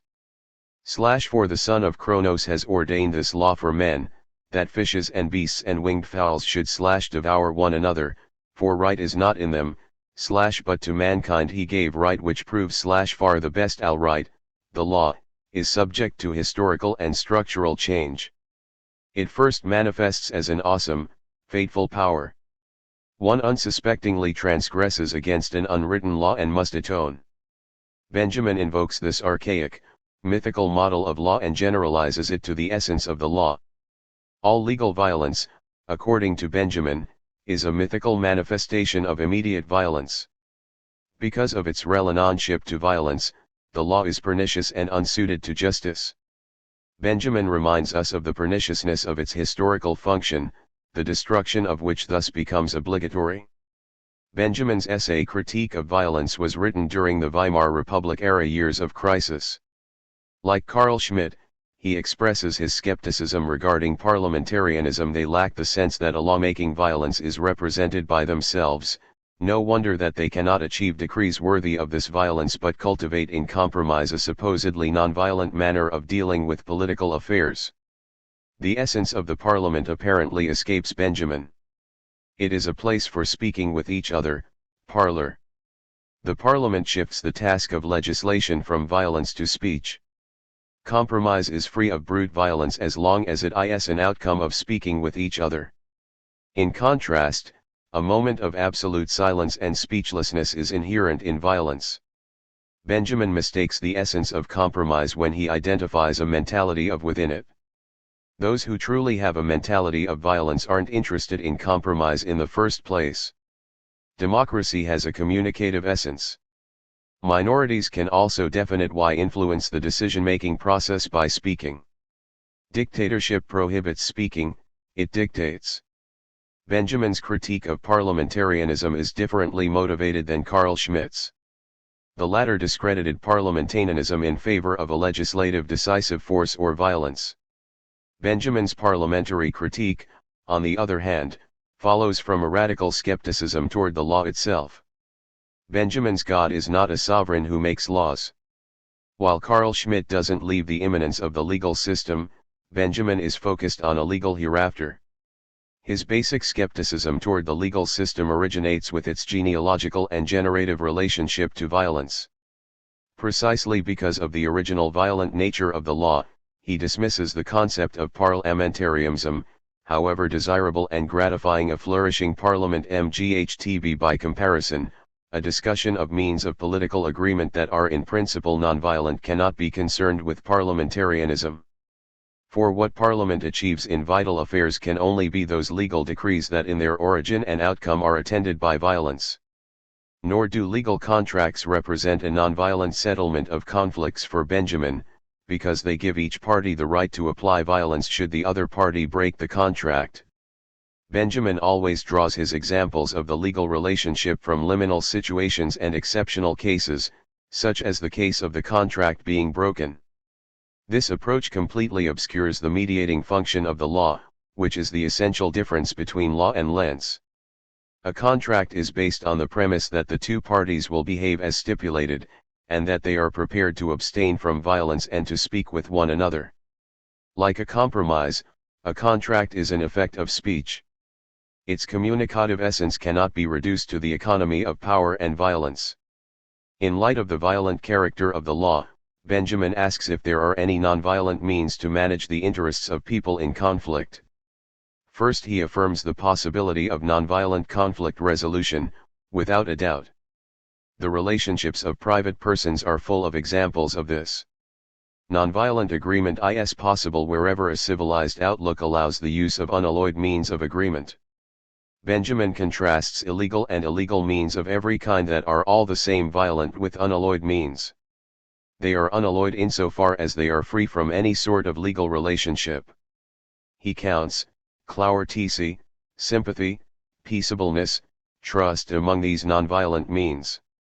Trust, for example, is more informal than a contractual relationship, because it forgoes the violence of the broken contract. Where trust disappears, violence finds a way in. Benjamin draws attention to the fact that in the millennia-old history of nations, nonviolent means of agreement have emerged and are mutually implemented by diplomats to solve conflicts in a way that is analogous to agreements between private individuals, peaceful and without contracts. He even speaks of a delicate task that is more robustly performed by referees, but a method of solution that in principle is ABC.e that of the referee because it is beyond all legal systems, and therefore beyond violence. A policy of pure means EA is an extraordinary one, that is, one that goes beyond the policy of compromise and mediation that derives from the legal order. Benjamin elevates language itself to the sphere of human agreement, the proper sphere of understanding. WHCH is wholly inaccessible to violence. However, Benjamin places limits on the effectiveness of pure means. He only speaks of the policy of pure means in connection with international conflict in which conciliation must be achieved because the involved parties fear the detriments of a violent confrontation, whatever its outcome. Benjamin's policy of pure means isn't an ethics but rather a technique of agreement that can be implemented for conflicts concerning goods. The pure means, therefore never apply directly to the resolution of conflict between man and man, but only to matters concerning objects. The sphere of nonviolent means opens up in the realm of human conflicts relating to goods.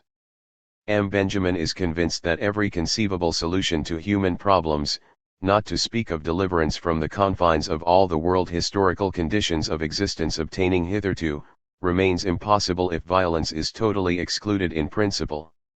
And so he inquires into a completely different sort of violence that has evaded all legal theory. Since Benjamin rejects all human legal systems because of their connection with violence, but at the same time holds complete abstinence from violence to be impossible, he falls back on a divine violence that is pure insofar as it is free from any legal system or mythical legislation.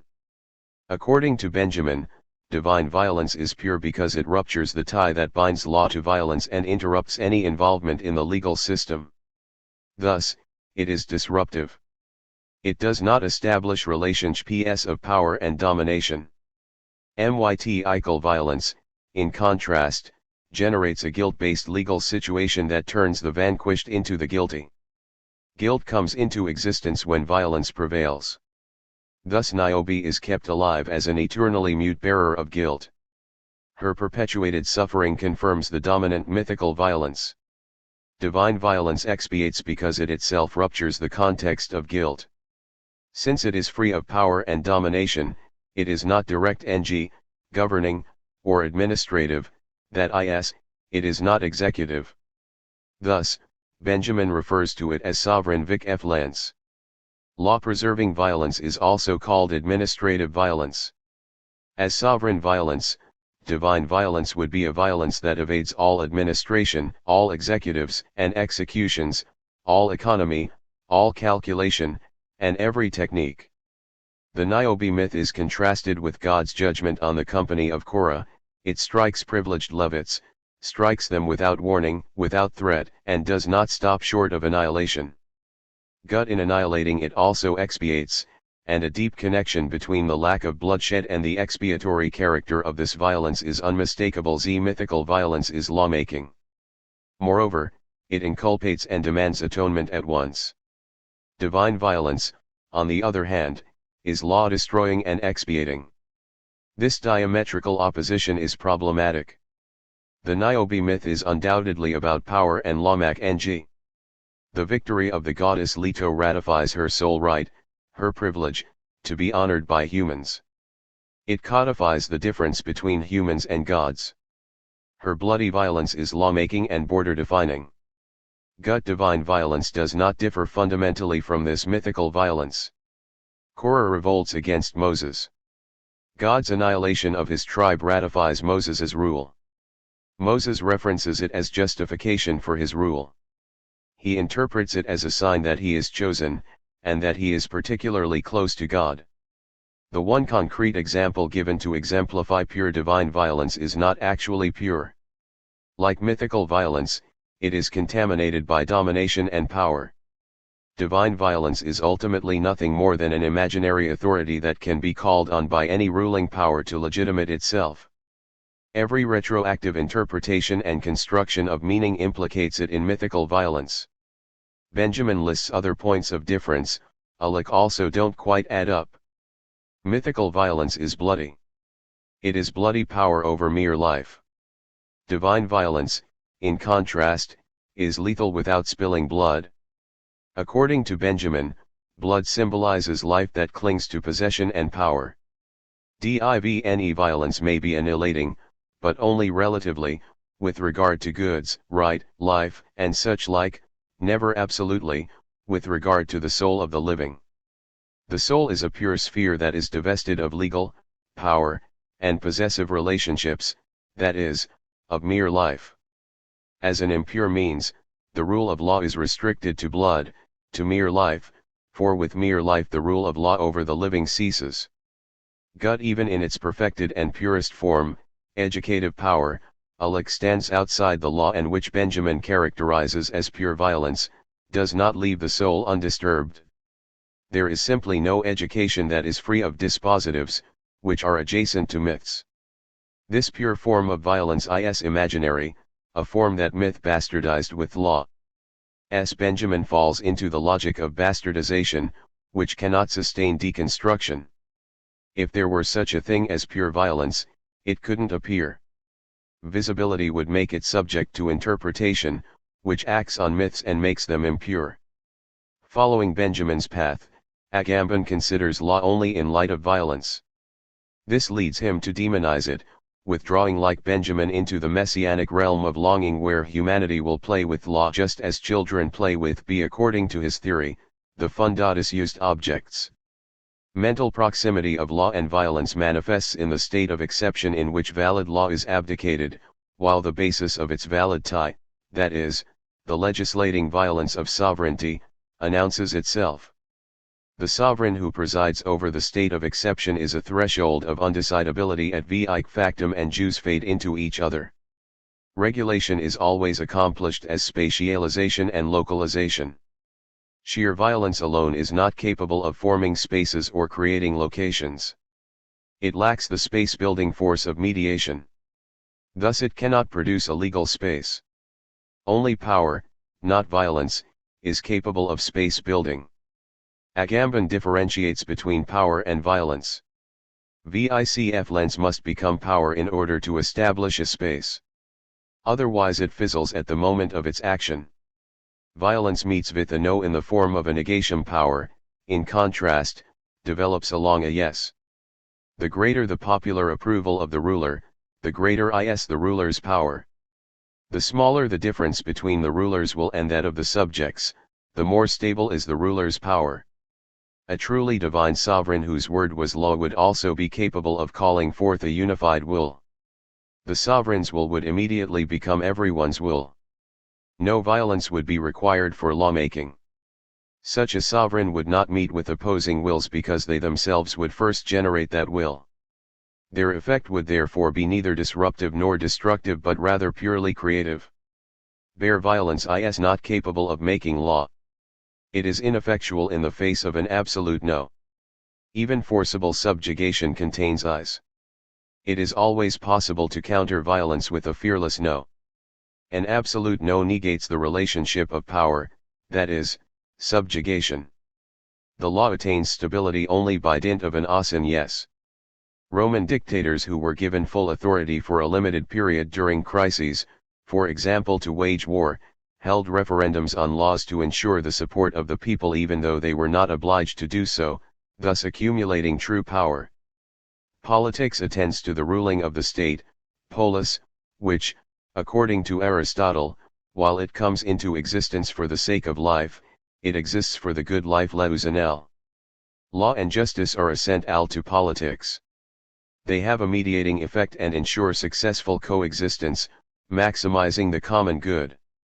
The state, polis, is far more than a structure of power and domination.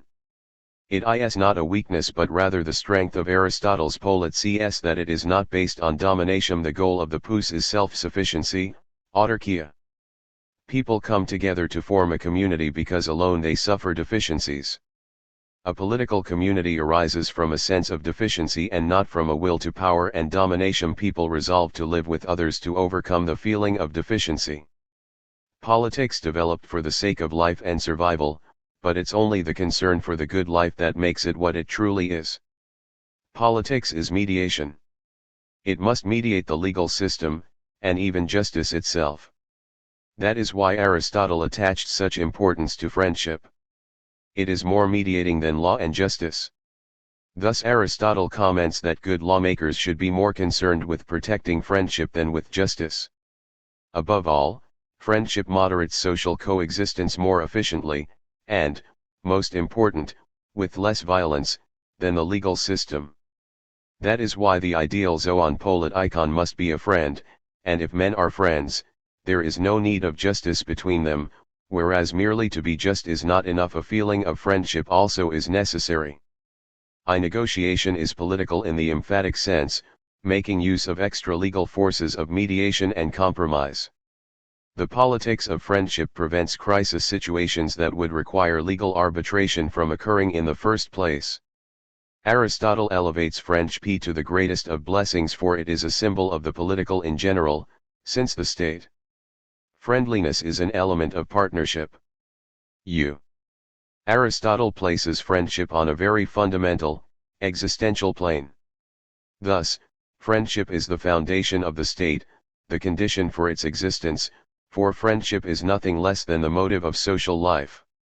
The will to rule isn't polyvocal in the emphatic sense, but the motivation to live together socially is. Human life is not politicized through its relinquishment to an absolute power over death. Only the decision to live together politicizes human existence. Neither power nor violence is animated by the genuinely political idea of community, that is, the motivation to live together.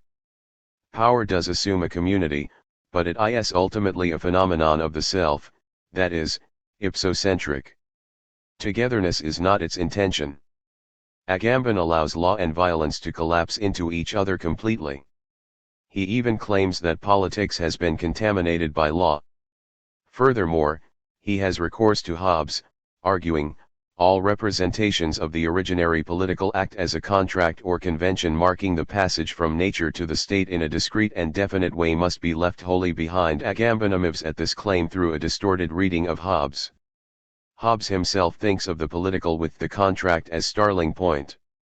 He defines the state as one person, whose will, by the compact of many men, is to be received for the will of them all, so as he may use all the power and faculties of each particular person to the maintenance of peace, and for common defense. Lcg. In Leviathan, the state is also defined as one person, of whose acts a great multitude, by mutual covenants one with another, have made themselves every one the author, to the end he may use the strength and means of them all as he shall think expedient for their peace and common defense. The subjects themselves are authors of all of the sovereign's acts and judgments. Thus, whatsoever he, the sovereign, doth, can be no injury to any of his in the end. The subjects are subjugated only subjects to themselves, that is, to their own wills, which are simultaneously the will of all. Those who accuse the sovereign of injustice are complaining about something whose authorship is their own responsibility. They accuse themselves.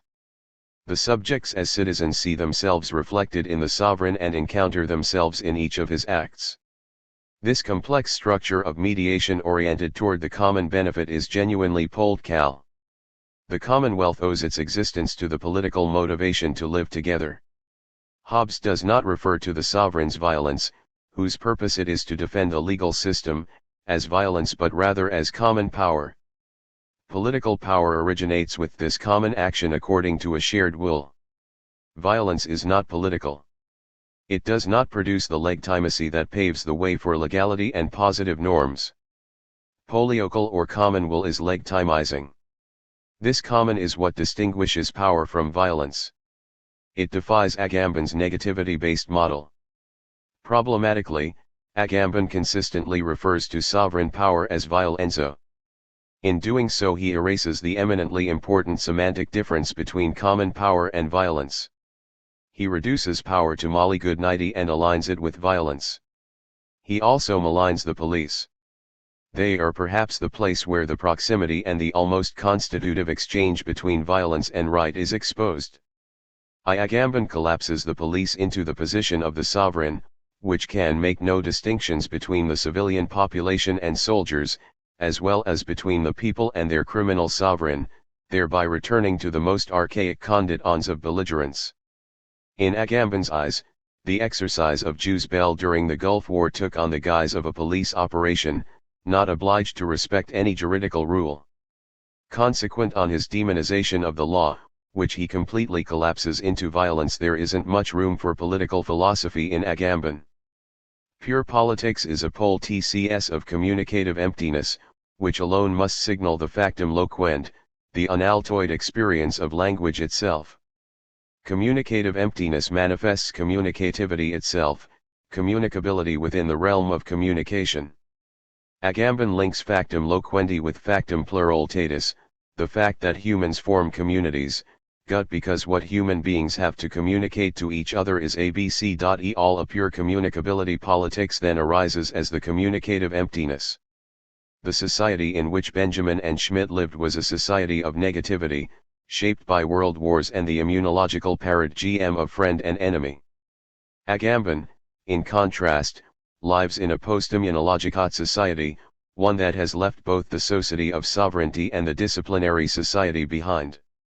Despite this decisive paradigm shift, Agamben continues to think in terms of negativity, such as the state of exception or banishment. To disastrous effect, they are projected onto the society of positivity. WHCH increasingly divests itself of all negativity. This projection makes Agamben blind to the problems of the post-immunological society. In the midst of the society of achievement, he describes the society of sovereignty. Therein lies the anachronism of his thought. Because of his anachronism, the violence he traces is always one of negativity, based on exclusion and inhibition. Thus he overlooks the violence of positivity, which expresses itself as exhaustion and inclusion and which is characteristic of the achievement society.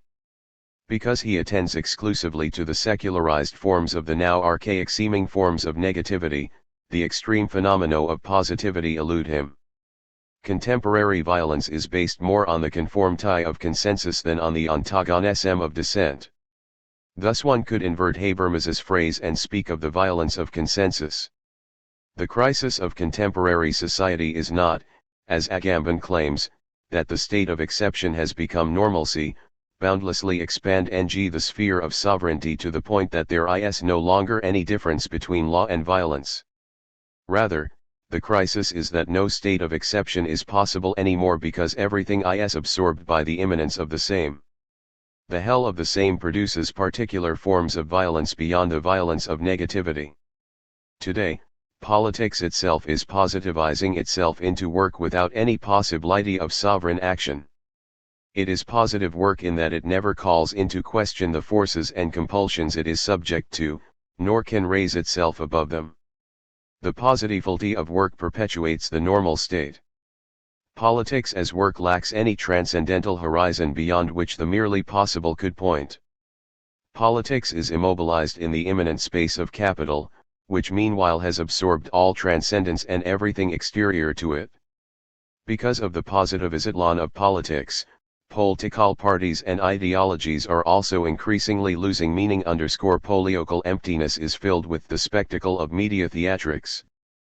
Politicians also establish themselves in this depoliticized space of spectacle. It is not their political acts but rather through personality that is staged in the media. Agamben is fascinated by theological figures. He sees them returning, secularized, in modernity. Thus, he believes he can establish the doxological dimension of rulership in contemporary media. ITIHE media are so important in modern democracies above all because they manage and dispense glory, the acclamative and doxological aspect of power that seemed to have disappeared in modernity. Contemporary democracy is en really founded upon glory, that is, on the efficacy of acclamation, multiplied and disseminated by the media beyond all imagination. Contrary to Agamben's supposition, the contemporary media inhabit a depoliticized, ideologized space of spectacle. If anything, it generates glow without a kingdom. Politics as work also advances without any domination or glory. To come to light, it cloaks itself in the medal glow of spectacle. Political umpunus hollows it out, creating a politics of the spectacle, which neither does, nor says, nor produces anything significant but merely communicates communicability. The politics of the spectacle is opolix of communicative emptiness. Thus Agamben's utopian formula of communicability without communication becomes the empty formula/o of communication os spectacle. Illumination and glory have long been absent from the political field, shifting to the interior of capital. Advertisements represent the capitalist version of liturgical hymns. Celebrities who praise new products are the angels of today. Capitalist hymns produce glory. It is the beautiful glow of domination. WHCH pertains only to capital. The acclamation paid to capital's domination is now called consumption. The macro logic of violence, macro-physical violence, develops in the tension between self and other, friend and enemy, interior and exterior. The negativity of the other is constitutive of it. Infiltration, invasion, and infection are the forms it takes. In it, violence expresses itself as an effect that comes from the outside, attacks me, and overpowers me, robbing me of my freedom. It forces its way inside me without my consent. Not every effect from the outside is violence.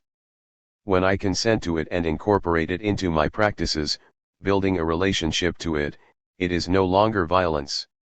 I behave freely in relation to it. I affirm it as part of the contents of myself. If this internalized appropriation is absolutely impossible, I experience it as violence. It forces its way into my interior and destroys it. If violence is incorporated into the self despite failed internalization, it forms an intralection, which nonetheless remains external. This encapsulated trauma is violence because it cannot be processed, treated, and discarded like a theme. Violence occurs not only at the interpersonal level. Thus it makes sense to formalize it into a negative tension between the interior and exterior, in order to be able to register and describe this macro-physical form of violence, which cannot be constrained to the conflict-filled intermediary space between the self and the other.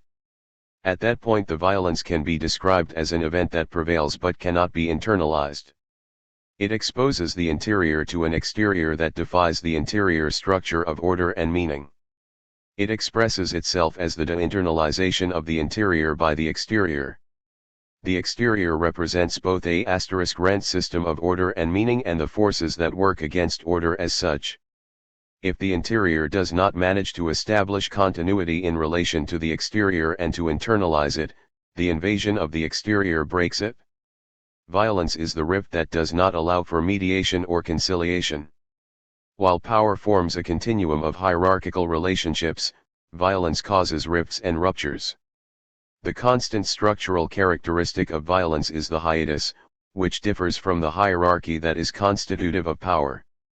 Hierarchy is difference, a gradient within a continuum, and unlike hiatus, it is connective and bind-ng. Power always organizes itself as a power structure. The structure of violence, in contrast, is an oxymoron. There is only the destruction of Vic F. Lance. Structure and construction are the marks of power. Violence, in contrast, is marked by rupture and corruption. Power and violence both make use of a method of bending. Power bends otherness until it bows, until it submits. Violence bends otherness until it breaks. Violence robs its victim of any possibility of action. There is no room to maneuver. Violence annihilates space. In this sense it also differs from power, which leaves room for action. Power does not categorically preclude action and freedom. It uses the freedom of others, whereas violence crushes it. The subjects of power can even subject themselves to the sovereign's will. Rushing to be obedient, they make my will their own. Indeed, my will brings their will into being. Thus it is not violence and violation but leadership and misleading that gain access to the freedom of others. Violence and power are strategies to neutralize the disturbing otherness and unruly freedom of the other. The power of the self brings about the subjugation of the other.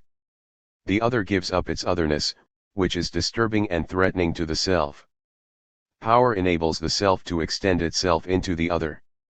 Power is also the ability to transform the relationship to the other into a relationship to the self, to self-reference, that is, given and even despite the other to remain with oneself. This continuity of self reduces the disturbance generated by the otherness of the other. Power is a relational word. It minimizes the otherness of the other but does not completely extinguish LT. Instead, the other remains involved in the actions of the self. Unlike power, violence is not a relational word. It destroys the other. Neither violence nor power is capable of allowing the other to be as it is. They are attempts to neutralize the otherness of the other. Love also lacks freedom and composure toward the other. Heidegger evidently had a different sort of love in mind when he defined it as follows: truly the deepest interpretation of what love is stands in the words of Augustine, amo volo ut sis. I love you, which means that I want the you to be as you are. Love is allowing to be in the deepest sense, according to which it calls forth being LZ. Love is the innermost freedom of one toward the other. However, the intentionality of wanting, of voto, lends ambivalence and ambiguity to this love. Arendt expresses her justified suspicion, volo ut sis can mean, I want you to be how you really are, to be your essence, and that isn't love, but desire for mastery, which, under the pretense of confirming love, even wants to make the essence of the other into the object of its own will. Z. Non enim amas en illo quod est, sed quod vis ut sit, you love in him not what he is, but what you would have him be. It isn't necessarily desire for mastery if I want you to be how you really are. Gut this love is based primarily on the generosity of a master. It is only possible in a hierarchical relationship, between God and man or father and son, for example. Thus it is not completely free of power. It is characterized by asymmetry and verticality. Thus Augustine writes on the love of fathers for their sons. Peudokia, si amas filios tuas, vis illos esse, si autem illos non esse, non omus, L. Suppose that you me your children you want them to be, if, however, you do not want them to be, then you do not love them. L. The intentionality of volo places love under the regime of the self. It deprives it of composed friendliness toward the other. The other is freed to be os it s wherever volo withdraws. The innermost freedom toward the other is still not the utmost freedom toward the other, vi could only be achieved in friendship. Love and friendship both remain under the regime of the self. Thus, according to Aristotle, a friend is another self, alles autos. Velary intense friendship, he says, resembles self-regard. Friendship does not transcend the regime of the self, which violence and love are also both subject to.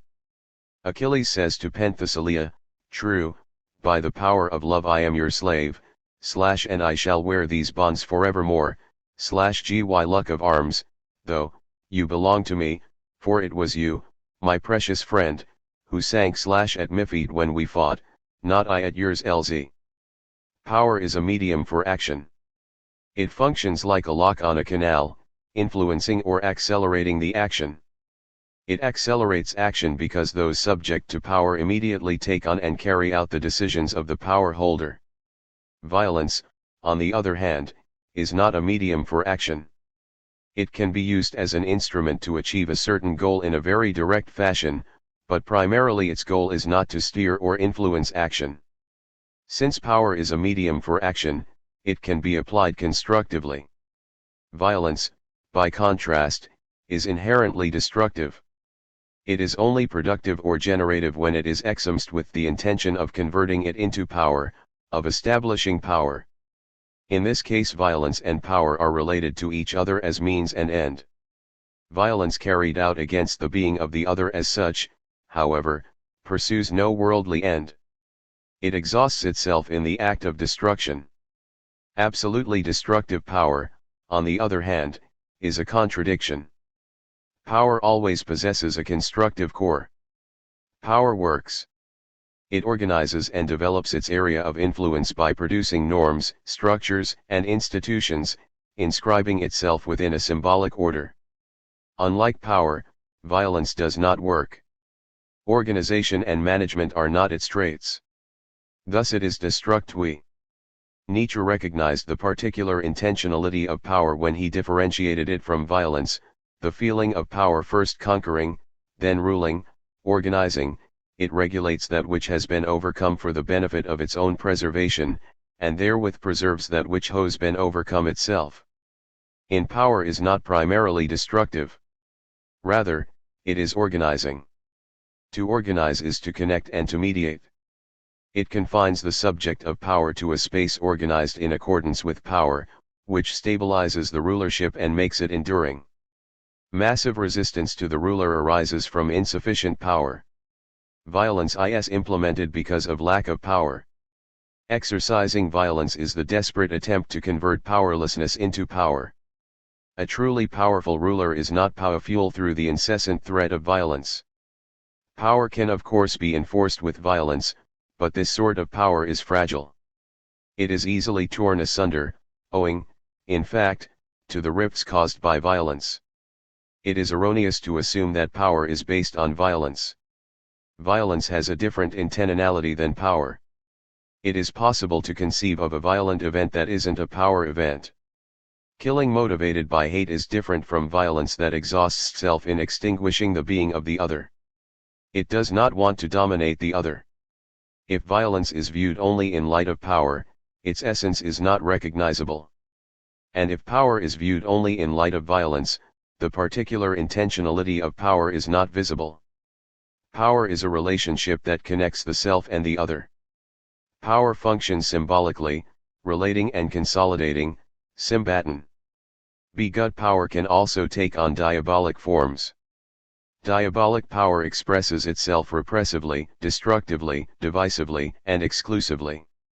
If only the diabolic side of power is taken into consideration, its highly productive symbolism disappears. Violence, on the other hand, is not a symbolic medium. Its essence is diabolic, that is, divisive, diabolin. As a result of its symbolic dimension, power can generate the many symbols that lend it its LCFquence. As a result of its diabolic nature, violence is poor in symbolism and language. An increase in power is an increase in space.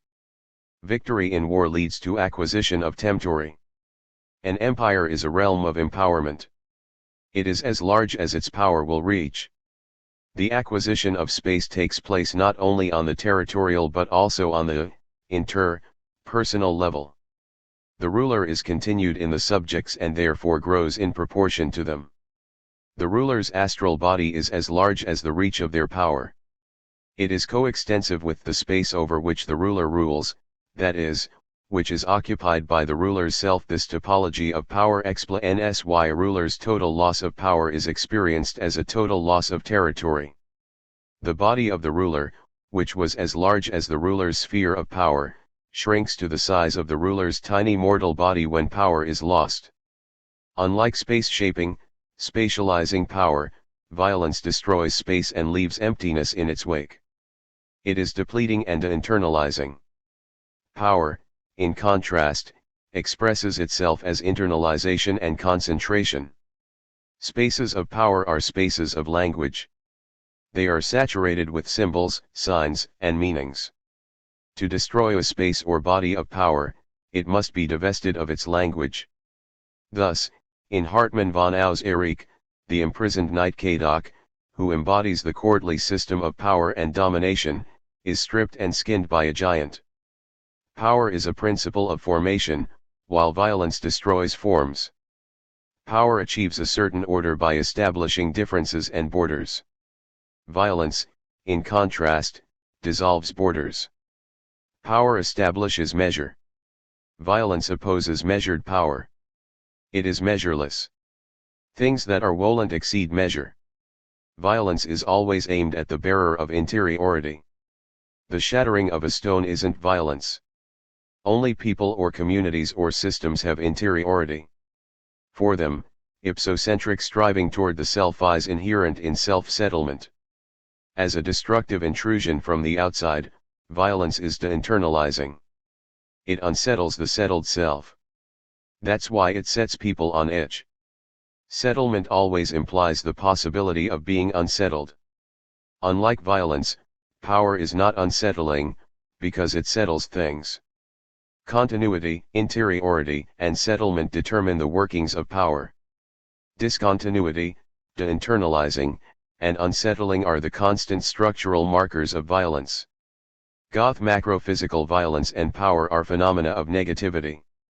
Of vital importance to them is the antagonistic tension of interior and exterior, what is proper to the self and what is foreign to it. In the process of the positivization of society, power is also increasingly losing significance as a social immunological medium. The power of sovereignty belongs to the distant past, with its violence of decapitation.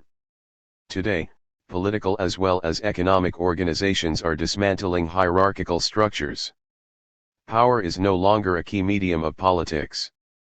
Political practice increasingly rids itself of theory, drama, and ideology, dividing itself into a number of domains, which are overseen by experts and commissions. The increasing positivization of society also casts all lens, physical as well as psychic, in a reprehensible light. That doesn't mean the end of violence, because violence doesn't only arise from the negativity of the other, but also from excessive positivity. The violence of positivity doesn't deprive, it saturates, it doesn't execute, it exhausts. It is based not on exclusion but on exurbanization. It expresses itself not as repression but as depression. Infiltration, invasion, and infection are the modus operandi of macrophysical violence. They all assume a clear, immunologically effective separation of the self and the foreign. As a result of a lack of negativity, microphysical violence displays an entirely different topology and pathological form. Infarction takes the place of infection. Macrophysical violence manifests expressively, explicitly, impulsively, and invasively. Microphysical violence manifests implicitly and implosively. Macrophysical violence de-internalizes the subject by penetrating its interior and annihilating it. The exterior destroys the interior. Microphysical violence, in contrast, de-internalizes the subject by dissipating it with excess positivity. Psychic illnesses such as acid and ADHO are the consequences of this destructive dissipation. Destruction and dissipation are not identical. Dissipation lacks the negativity of the other. It results from too much of the sum. Things that have a dissipate-ng effect are worldly, immanent events that impose on perception. In contrast to macrophysical violence, which is disjunctive and exclusive, microphysical violence is additive and inclusive. Macrophysical violence also destroys any possibility of practice or activity. Its victims are cast into radical passivity. The destructive nature of macrophysical violence, on the other hand, arises from an excess of activity, which expresses itself as hyperactivity. The macrologic of violence follows the immunological model. Violence comes from the immunological other, which penetrates the self and negates it. Thus the self perishes by the negativity of the other, provided it does not manage to negate it. Immunological defense takes the form of the negation of negation. The self asserts itself when confronted with the other by negating its negativity. As an immunological principle, the negation of negation generates freedom. Contemporary society is not immunologically structured. The other doesn't generate such a great deal of negative tension. It lacks the existential momentum that triggers an intensive immunological reaction. The enemy, who accord ng to Schmidt would simply be the other, has positivized itself into the competitor today. Every immune reaction is a reaction to otherness. Sartre's l'enfer, cette l'outrance is only thinkable in an immunological era.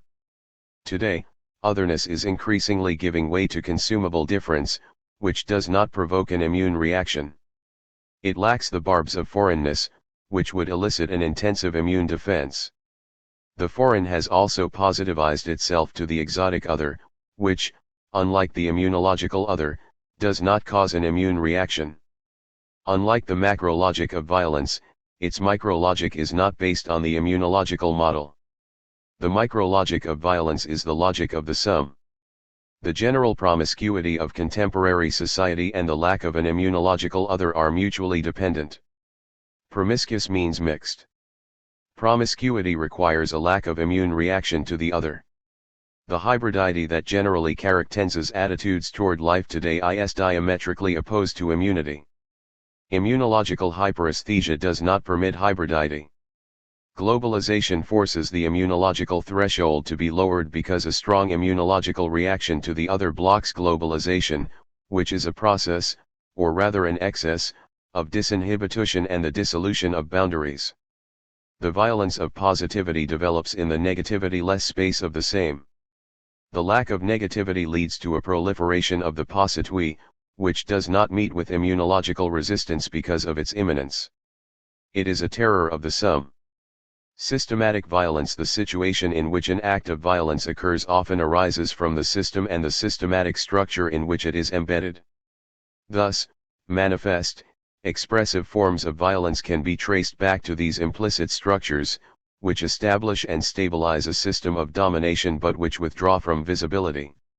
Yuan Galtung's theory of structural violence is also based on the assumption of the structural mediation of violence. Structures built into the social system ensure that conditions of injustice are perpetuated. They codify unequal relations of power and the unequal opportunities that result from them without revealing their true nature because of their invisibility. The victims of the ruling system's violence may not be directly aware of it. That is what makes it so efficient. Galtung bases his thought on a very broad conception of violence. Violence is present when human beings are being influenced so that their actual somatic and mental realizations are below their potential realizations. The negativity of deprivation is fundamental to structural violence, preventing a fair distribution of resources and opportunities. This conception of violence is too general. It doesn't capture the aspect that actually defines violence and distinguishes it from other negative social influences. The fact that working-class children have worse educational opportunities than upper-class children isn't violence but rather injustice. If violence is used as shorthand for general social negativity, the contours of the idea become hazy. The Crow-physics violence. Galtung's concept of violence fails to grasp the difference between power and violence. Thus he attributes lengths to the hierarchies and orders that are the basis of power and ruling relationships. The oppressed are deprived because the structure deprives them of chances to organize and bring their power to bear against the top dogs. The social structures don't give resistance any chance to develop. One must correctly conclude that it is possible to rule without exercising violence. Structural violence is not violence in the STNCT sense of the word. Rather, it is a rulership technique. It makes it possible to rule discreetly and much more efficiently than ruling by violence. Bourdieu's symbolic violence also dwells within the social system itself. It inscribes itself in the habitual patterns of perception and behavior, which are accepted and repeated unquestioned. One affirms and perpetuates power relations when one habitually does what is respectable. Ionality is the affirmation of the established power relations. Symbolic violence ensures that the order of rule is maintained without requiring the expenditure of physical violence. In this case, the affirmation of the ruling order is not conscious but rather reflexive and pre-reflective. Symbolic violence collapses comprehension of what's into compliance with rule. It stabilizes power relations very effectively because it makes them seem natural, like a fact that is questioned by no one, something that is the way it is. Bourdieu also fails to differentiate clearly between power and violence. He uses power and violence almost synonymously. All power has a symbolic dimension, it must receive a form of assent from those ruled, which is not based on the voluntary decision of an enlightened consciousness, but rather on the undated and pre-reflective subjugation of the socialized body. Despite the proximity of power and violence, there is a structural difference between them. The symbolic dimension of power is what ensures that rule can be exercised without violence. The more pre-reflective assent the rulership generates symbolically, the less need it has for flagrant violence. If, on the other hand, it lacks symbolic mediation to habituals it and make it automatic, it must be laboriously maintained with extensive tactics of violence and coercium. Structural and symbolic violence require a structure of rule, the hierarchical antagonistic relationship between classes. It is exercised by the ruling class on the ruled class, by those in power on those subject to it, by the top dogs on the underdogs. Perpetrator and victim are distinct in this context. Exploitation of the other is the procedure. It turns symbolic structural violence into a violence of negativity. Its victims are exposed to an external compulsion. It may be internalized, but it remains foreign to its host. What Liak calls objective violence hardly differs from symbolic structural violence. Zlayuk himself speaks of social symbolic violence, which transforms ideology into a natural given fact that is confirmed by every conscious decision. The same holds for violence. Social symbolic violence at its purest appears as its opposite, as the spontaneity of the milieu in which we dwell, of the air we breathe. As it generates the more subtle forms of coercion that sustain relations of domination and exploitation. It is violence immanent in the system, upstream of flagrant acts of violence, and yet invisible as such. Thus it is a violence of negativity that the ruling class exercises on those ruled. It dwells within the social conditions of global capitalism, and produces excluded and dispensable individuals from the homeless to the unemployed. According to Liek's argument, Agamben's homines sacri would represent the victim of this violence immanent in the system. In reference to the outbreak of violence in New Orleans, he writes, "The U.S., the world's policeman who endeavors to control threats to peace, freedom, and democracy around the globe, lost control of a part of America itself. For a few days, New Orleans apparently regressed to a wild preserve of loot and killing and rape. It became a city of the dead and dying, a post-apocalyptic zone where those the philosopher Giorgio Agamben calls homines sacri people excluded from civil order wander." In his theory of violence, Ziyech adheres to the negativity model. His conception, it erects a wall of exclusion and segregation. The fundamental divide is one between those included in the sphere of relative economic prosperity and those excluded from it. The victims of this violence aren't just homines sacri who live beyond the zone of well-being, eking out a bare existence, but also certain societal groups such as minorities or the unemployed. According to Liek, Western society places tremendous pressure on women in our liberal society, compelling them to undergo such procedures as plastic surgery, cosmetic implants, and Botox injections in order to remain competitive in the sex market. In this light, Western society, in which women voluntarily undergo the torture of cosmetic operations, does not differ fundamentally from African societies that subject women to painful genital mutilation. In Zlayek's argument, objective violence upholds the relations of rule and exploitation. In this case, exploitation is exploitation of the other. Zlayek misses the systematic violence that takes place without domination and that leads to self-exploitation, affecting not merely a part but all of a society. The Western achievement society subjects not just women or the working class but all of its members to compulsion. Contrary to Ziyech's assumption, men as well as women undergo cosmetic operations today in order to remain competitive on the market. The compulsion to optimize the body encompasses everyone, indiscriminately. It doesn't just produce Botox, silicone, and beauty zombies but also muscle, anabolic steroid, and fitness zombies. As a doping society, the society of achievement knows no class or gender differences. Top dogs are affected by the demand for performance and optimization just as underdogs are. All members of society are affected by burnout. Today it seems that we have become performance and health zombies. The victims of this systemic violence aren't the excluded homines soc but the achievement subjects trapped within the system, who, as sovereigns and entrepreneurs of themselves, aren't subjugated to anyone. In a sense, they are free, but simultaneously, they are the homo sacer of themselves. Systemic violence is not the violence of exclusion. Instead it turns everyone into captives, prisoners of the system that forces them to exploit themselves. Goth Gordieu's symbolic violence and Galtung's structural violence differ from this systematic violence, which affects all members of a social system indiscriminately, making them victims and therefore requiring no antagonism between the classes, no hierarchical relationship between those above and those below for its development. It occurs without enmity or domination. The subject who wields it is neither a power-holding person nor the ruling class but rather the system itself. Thus it lacks an acting subject who could be made responsible for its oppression and exploitation. As violence of positivity, systemic violence completely lacks the negativity of restraint, rejection, prohibition, exclusion, or deprivation.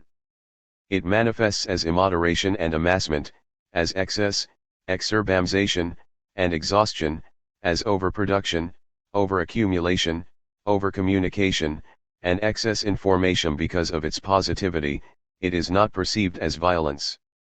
It is not only too little that leads to violence but also too much, not just the negativity of prohibition but also the positivity of the ability to do everything. Today people increasingly react to the surplus of the same and excess of positivity with a psychic reaction. Psychic bulimia ensues. It is not an immunological answer to negativity because excess of the same does not trigger the immune system. Thus the violence of positivity is possibly more calamitous than the violence of negativity. Increasing neuronal disruptions such as depression or burnout are a telling symptom of the rejection and negation of the prevailing rule. The difference between the exploiter and the exploited disappears. Top dogs suffer from burnout just as underdogs do. The system's victims are also its accomplices. They cannot be distinguished from the perpetrators who ensure that the system functions smoothly. Violence becomes self-referential in that one exploits oneself, becoming perpetrator and victim at once. The microphysics of power. The thesis of Foucault's theory of power is the following. Since the 17th century, power has no longer manifested as the deadly power of the sovereign but rather as disciplinary power and power. As the power of the sword, the sovereign's power threatens death. It culminates in the privilege to seize hold of life in order to suppress it. Disciplinary power, in contrast, works to incite, reinforce, control, monitor, optimize, and organize the forces under it. It focuses on generating forces, making them grow, and ordering them, rather impeding them, making them submit, or destroying. It is not the deathly power of the sovereign but rather a life force whose highest function was perhaps no longer to kill, but to invest life through and through. The old power of death manifested in sovereignty was now carefully supplanted by the administration of bodies and the calculated management of life. Instead of martyring the body, disciplinary power confines it within a system of commands and prohibitions. The power of sovereignty lacks the subtle maneuverings of disciplinary power, which penetrate into the narrowest corners of the body and psyche, where they achieve their effects. Foucault's microphysics of power describes the procedures of power that produce norms and habits rather than pain and death, and that must qualify, measure, appraise, and hierarchize, rather than display itself in its murderous splendor. In order to organize its subjects, power affects distributions around a norm. It is a power of normalization that conceals its identity as power and presents itself as society. He describes normalizing society as the historical outcome of a technology of power centered on life. This technology of power discovered the population and made its appearance as power, propagation, births and mortality, the level of health, life expectancy and longevity, with all the conditions that can cause these to vary. Their supervision was effected through an entire series of interventions and regulatory controls, biopolitics of the population. The subject who wields deadly power is clearly defined. The godlike sovereign. God. Who is the subject who wields disciplinary power and biopower? Who is the ruler? Is life power or biopower actually power in the true sense? The progress of industrialization certainly made it necessary to discipline the body as well as the psyche, making them conform to the requirements of mechanized and industrial production. This disciplinary method, which encompassed all areas of life, is not synonymous with methods of power and rule. In reality, Foucault isn't describing a new form of power but rather a new form of sui. Disciplinary society as such, however, it does not represent a form of power and rule. Thus the power of sovereignty and disciplinary methods do not allow a direct comparison based on the economy of power. The disciplinary method is not a direct expression of power and rule but rather a general social practice. That is why the compulsions of disciplinary society affect not only the subjugated but all members and all classes of society, the ruler as well as the subject. Biopolitics is also not power politics as such. Neither the adjustment of the accumulation of men to that of capital nor the joining of the growth of human groups to the expansion of productive forces is a genuine practice of power and rule. In the modern era, a diffusion and scattering of power has taken place. Indeed, it is an increasing disempowerment of power. It apparently misleads Foucault to define power itself as non-subjective, that is, as a purely structural multiplicity of force relations immanent in the sphere in which they operate and which constitute their own orga. He attempts to conceive of power without an isotlan general system of domination exerted by one group over another, a system whose effects, through successive derivations, pervade the entire social body. It is utterly impossible to think of power outside any relation of domination or hierarchical social order. Furthermore, power necessarily requires subjectivity, a subjective intentionality. In that sense it differs from force or relations of force. Foucault apparently envisions a desubjectified relation of power. Power relations are both intentional and non-subjective. ZL. No subjective intentionality is an oxymoron. Only later did Foucault recognize the weaknesses of H's purely structural conception of power, reintroducing subjectivity into relations of power. Power exists only when it is put into action, even if, of course, it is integrated into a disparate field of possibilities brought to bear upon permanent structures. Power establishes solid structures in order to stabilize itself, or to establish its position in a disparate field of possibilities. But it doesn't thrive on them. They are simply T's medium. Foucault points to the fact that war was never bloodier than in the 19th century. Monstrous deadly violence could expand across borders with such a law and cynic sm precisely because it exerts a positive influence on life, which endeavors to administer, optimize, and multiply it, subjecting it to precise controls and comprehensive regulations. Wars were no longer waged in the name of the sovereign who had to be defended but rather on behalf of the existence of everyone, the entire population or the habitants.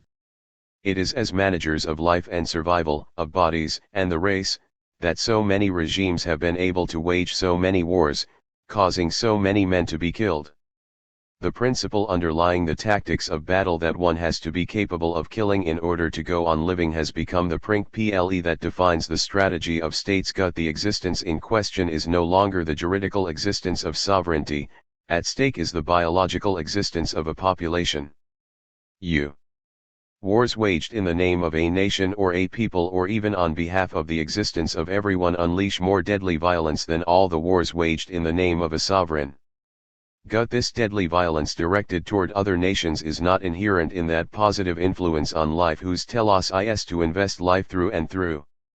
Foucault apparently lacks the sensory faculties to detect violence. Thus, he thinks of torture in terms of the production of truth without considering its internal economy of violence and pleasure. He also misses the violence at the heart of sukti. He points out that suicide, which, once a crime, since it was a way to usurp the power of death which the sovereign alone had the right to exercise in a society in which political power had assigned the task of administering life, shifted into the scope of sociopathological analysis. He takes suicide to be a natural event, one so persistent and constant that it deserves no particular attentions, and so he does not concern himself with the rapid increase in this violence against the self in the so-called disciplinary society. It points to the immanent structures of violence within the society, which remain hidden to Foucault. In the introduction to Homo Sacer, Agamben speaks of the curious fact that Foucault never dwelt on the exemplary places of modern biopolitics, the concentration camp and the structure of the great totalitarian states of the 20th century. Agamben blames Foucault's untimely death for this curious fact. He believes that Foucault did not have time to explore all the implications of the concept of biopolitics and to indicate the direction in which he would have pursued his research. Agamben does not take note of the fact that Foucault's theory of biopolitics is laid out in such a way that it cannot include the deadly violence of the camps. The difference between prison and camp eludes it. The prison is a constitutive element in a locality within disciplinary society. The camp is a non-place. Foucaultian biopolitics, which focuses on the administration of bodies and the calculated management of life, cannot access the camp as a non-place.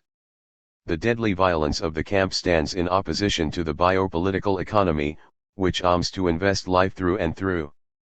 Foucault's Discipline and Punish closes with the following words: in this central and centralized humanity, the effect and instrument of complex power relations, bodies and forces subjected by multiple mechanisms of incarceration, objects for discourses that are in themselves elements for this strategy, we must hear the distant roar of battle.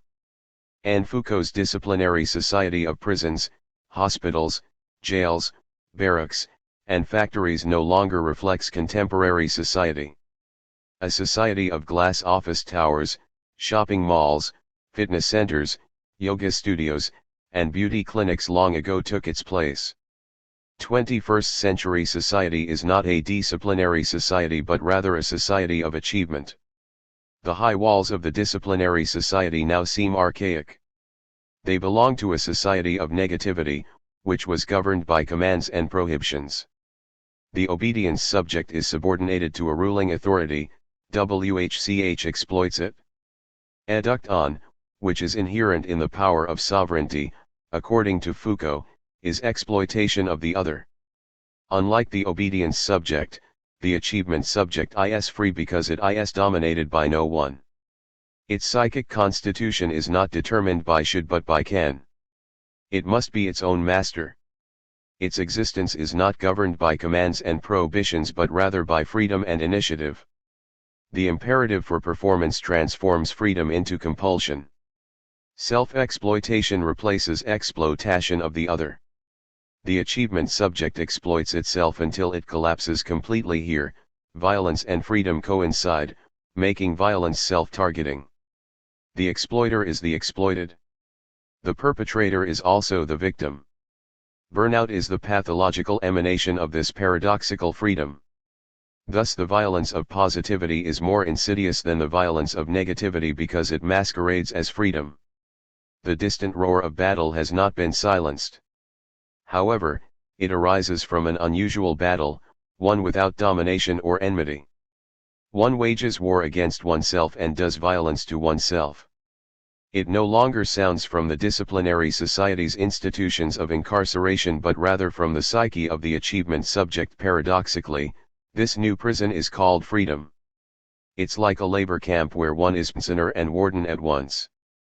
The violence of decapitation belonged to the pre-modern society of sovereignty. Its medium is blood.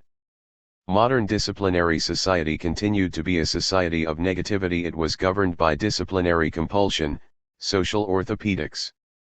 Deformation is its form of violence. Gut neither decapitation nor deformation describes the late modern achievement society. It is ruled by the violence of positivity, which makes freedom indistinguishable from compulsium. Its pathological symptom is depression. The violence of positivity. Religion is a system of with its commands, prohibitions, and rituals, it prevents the proliferation of positivity. It gives rise to clear contours and spaces with high semantic and atmospheric tension. In so doing, it holds the entropy of the social system at a very low level. In contrast, the orgy of liberation, deregulation, dissolution of boundaries, and deritualization that continues to this day extensively reduces negativity. The reduction of negativity generates a glut of positivity, a general promiscuity, an excess of mobility, of consumption, of communication, of information, and of production. The accumulation of the positive blocks and congests the circulation, causing the system to collapse. After a certain point, information is no longer informative, production is no longer productive, and communication is no longer communicative. Everything grows and proliferates beyond its goal, beyond its purpose, indeed, beyond the economy of use. Godlard writes, the uninterrupted production of positivity has a terrifying consequence. Whereas negativity engenders crisis and critique, hyperbolic positivity for its part engenders catastrophe. Any structure that hunts down, expels or exorcises its negative elements risks catastrophe caused by a thoroughgoing backlash, Just as any organism that hunts down and eliminates its germs, bacteria, parasites, or other biological antagonists NSKS metastasis and cancer, in other words, it is threatened by a voracious positivity of its own cells, or, in the viral context, by the prospect of being devoured by its own now unemployed antibodies.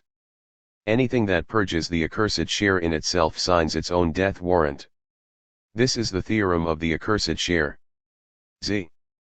Problematically, Baudrillard is following the conventional formula of repression and return. The exclusion of the other or the accursed share evokes a different sort of otherness.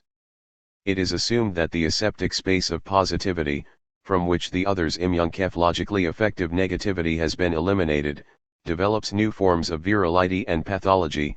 He who lives by the same shall die by the same. The absence of otherness secretes another, intangible otherness, the absolute other of the virus. The specter of the same had struck again. In every compulsion to resemblance, every extradition of difference lies the threat of an incestuous virulence, a diabolical otherness. This is the reappearance of the principle of evil in a new guise. Modern medicine, Baudrillard continues, fails to understand this new pathology of incestuous virulence when it treats cancer and AIDS as if they were conventional illnesses, although they actually arise from the triumph of prophylaxis. They are illnesses that result from the disappearance of illness, from the eradication of pathogenic forms, and that thus do not respond to the treatments of earlier eras. Third-level pathology is at play, one that is inaccessible to the pharmacopoeia of an earlier period. By this point, Baudrillard's theory of virulence has lost its argumentative stringency, since HIV does not differ fundamentally from other viruses. Like every virus, it displays the negativity of the immunological other. In principle, it is possible to fight the virus with antibodies. Healing is the immunological negation of negation. Nor is autoimmunity what makes cancer so deadly, though Baudrillard presumes that it causes the organism to be destroyed by its own otherwise unoccupied antibodies. A cancerous cell is one that has mutated to become other, and that therefore remains the object of immune defense. Computer viruses also assume negativity, which is countered by antivirus programs. Viral violence, which is also exercised by HIV, cancer, and computer viruses, is a violence of negativity. Our era is not a viral one. Its exemplary illnesses are not viral or bacterial infections but rather psychic ailments such as burnout, hyperactivity, and depression, which are caused not by viral negativity but rather by excess positivity and the violence of positivity. Baudrillard doesn't grasp the pathology of the positive because he continues to adhere to the immunological model. All the talk of immunity, antibodies, grafting and repction should not surprise anyone. In periods of scarcity, absorption and assimilation are the order of the day. In periods of abundance, rejection and expulsion are the chief concerns. Today, generalized communication and surplus information threaten to overwhelm all human defenses. The excess of overproduction, overachievement, consumption, overcommunication, and overinformation threatens not only the immune system but also the psychic neuronal system. The pathology of the positive has nothing to do with the immune system. There is no immune reaction to the obesity of the system. Fat can be burned, not repelled. Owing to its positivity, the same does not result in the production of antibodies. It does not make sense to strengthen defenses to combat the violence of the some. They only defend against the other. There is also a difference between immunological and non-immunological repulsion. Disgust is a sort of immune reaction because it is directed at the other. Too much of the same might cause vomiting, but that isn't an immunological defense but rather a digestive psychic reaction. In an interview with Der Spiegel, Baudrillard pointed to the altered form of the battle. There is no front anymore and no line of demarcation. The enemy is in the heart of the culture battling against LT. It is the Fourth World War, if you will. It is no longer between people, nations, systems, or ideologies. N. Baudrillard doesn't recognize that the New World War takes place without an enemy who could be battled. Rather, One is OT war with oneself. Owing to the lack of negativity, enmity becomes self-referential. Those who destroy are destroyed. Those who strike are struck.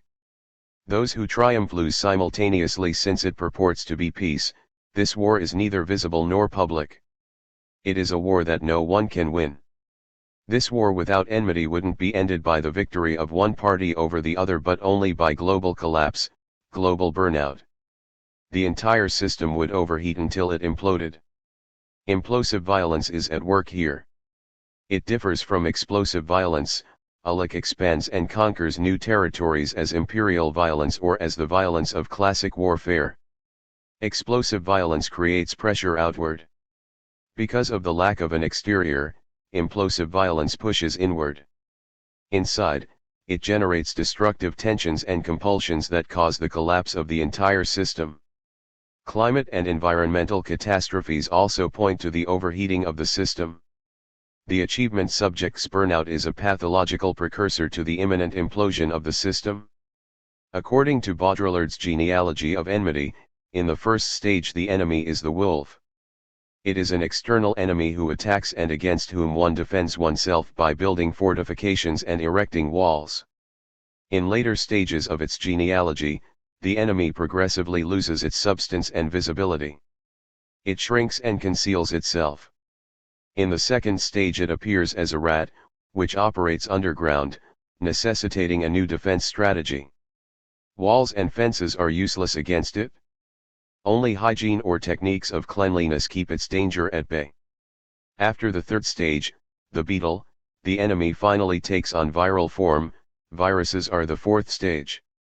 It is much more difficult to defend oneself against viruses because they exist in the heart of the system. Now a ghostly enemy emerged, infiltrating itself throughout the whole planet, slipping in everywhere like a virus, welling up from all the interstices of. According to Baudrillard, the panic following the anthrax attacks reflects morphological and topological changes in violence and enmity. Viral sleeper cells that inhabit the system operate against the system as enemies as soon as they are activated. They form an exterior in the interior. They attack the system as forces external to it. In this case, there is a clear difference between perpetrator and victim. Furthermore, viral violence is governed by antagonistic tension. It is a violence of negativity. As enemy, the terrorist is the immunological other in the system. WHCH it infiltrates and destroys. Baudrillard totalizes the viral violence of terrorism as the exemplary form of violence today. Islamic terrorism is just one of its variations. Terror against terror is at hand, the terror of singularity against the terror of globalization, which for its part is based on monstrous violence. Terrorism is a verudat here, in each of us. It makes use of any arbitrary actor, all of us as possible accomplices. It is perceptible everywhere and visible in every form of violence, be it human, accidental, or catastrophic. The homogenizing, dissolving power of the global brings with it heterogeneous forces that are not merely different, but antagonistic. Baudrillard promotes resistance to the violence of globalization by countering it with radical singularity, the event of singularity. He heralds the uprising of singularity. Like Antonio Negri, Baudrillard lapses into a postmodern romanticism of singularity. Contrary to his thesis, social antagonism is not developing between the global and the singular today. Contemporary society, which displays increasing erosion of the social, produces scattered, self-focused selves with weak connections to a we, existing under intensely competitive conditions. They are not singularities, which together could be in a position to resist the global. Rather, they are all simultaneously hangers-on, accomplices, and victims of the global. They are micro-entrepreneurs who can only have business relations, if any. Today, Islamic terrorism is no longer really a threat. Much more dangerous than the terror of the other is the terror of the same, the terror of immanence. No effective defense against the latter is possible owing to its lack of negativity. Baudrillard erroneously characterizes the violence of the global as a viral violence. He writes, "It is a cruel lens, that of the net and of the virtual. A violence of gentle annihilation, a genetic and communicative violence, a violence of consensus and forced interaction. This violence is viral, it operates by contagion, by chain reaction, and it gradually destroys all our immunities. The communication of the global is a post-immunological communication. The lack of immunological negativity results in queer communication. The resulting mass of communication causes increased entropy in the system. Infection is a new form of communication. It is not a communication of meaning because it occurs via affective intensity and impulses. Contrary to Gaudrillard's assumption, it lacks the negativity of the viral. The temporal crisis of today is not acceleration. Acceleration in itself is not inherently destructive. Accelerated cell growth can be temporarily useful, provided it works to benefit the economy of the entire organism. If acceleration overshoots any useful purpose and takes on a life of its own, it assumes a diabolic form. This sort of accelerated growth is no longer growth but rather an excrescence. True acceleration follows a process that is directed at a goal.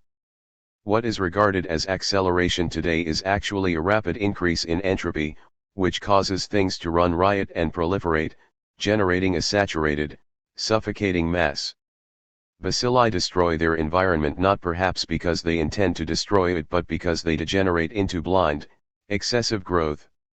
They are blind to the higher entity to which they owe their life and survival. Schnitzler proposes a relationship between bacilli and the human race. Were we to suppose that the human race represented an illness for some higher organism completely inconceivable to us, within which was to be found the purpose, necessity, and meaning of their existence, but which they also sought to destroy, and indeed would ultimately have to destroy, the more highly developed they became, just so do the race of bacilli strive to annihilate the ailing human individual. Even were this supposition to approach the truth, our powers of imagination wouldn't know what to make of it, for our intellect is only capable of grasping what is downward and deeper, never what is upward and higher. Only that which is lower can be relatively known to us, but we can only guess at the higher.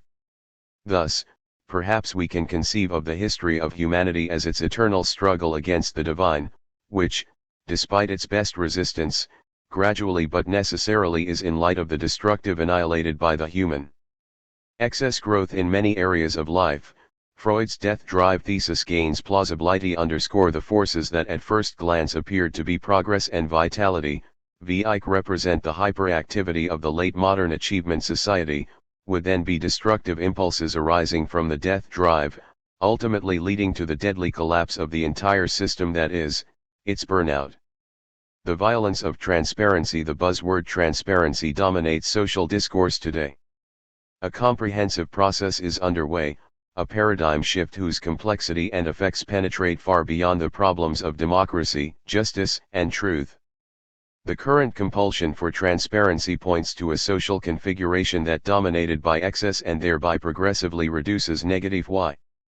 The dismantling of thresholds, differences, and borders leads to venous forms of proliferation and congestion of social circulatory systems.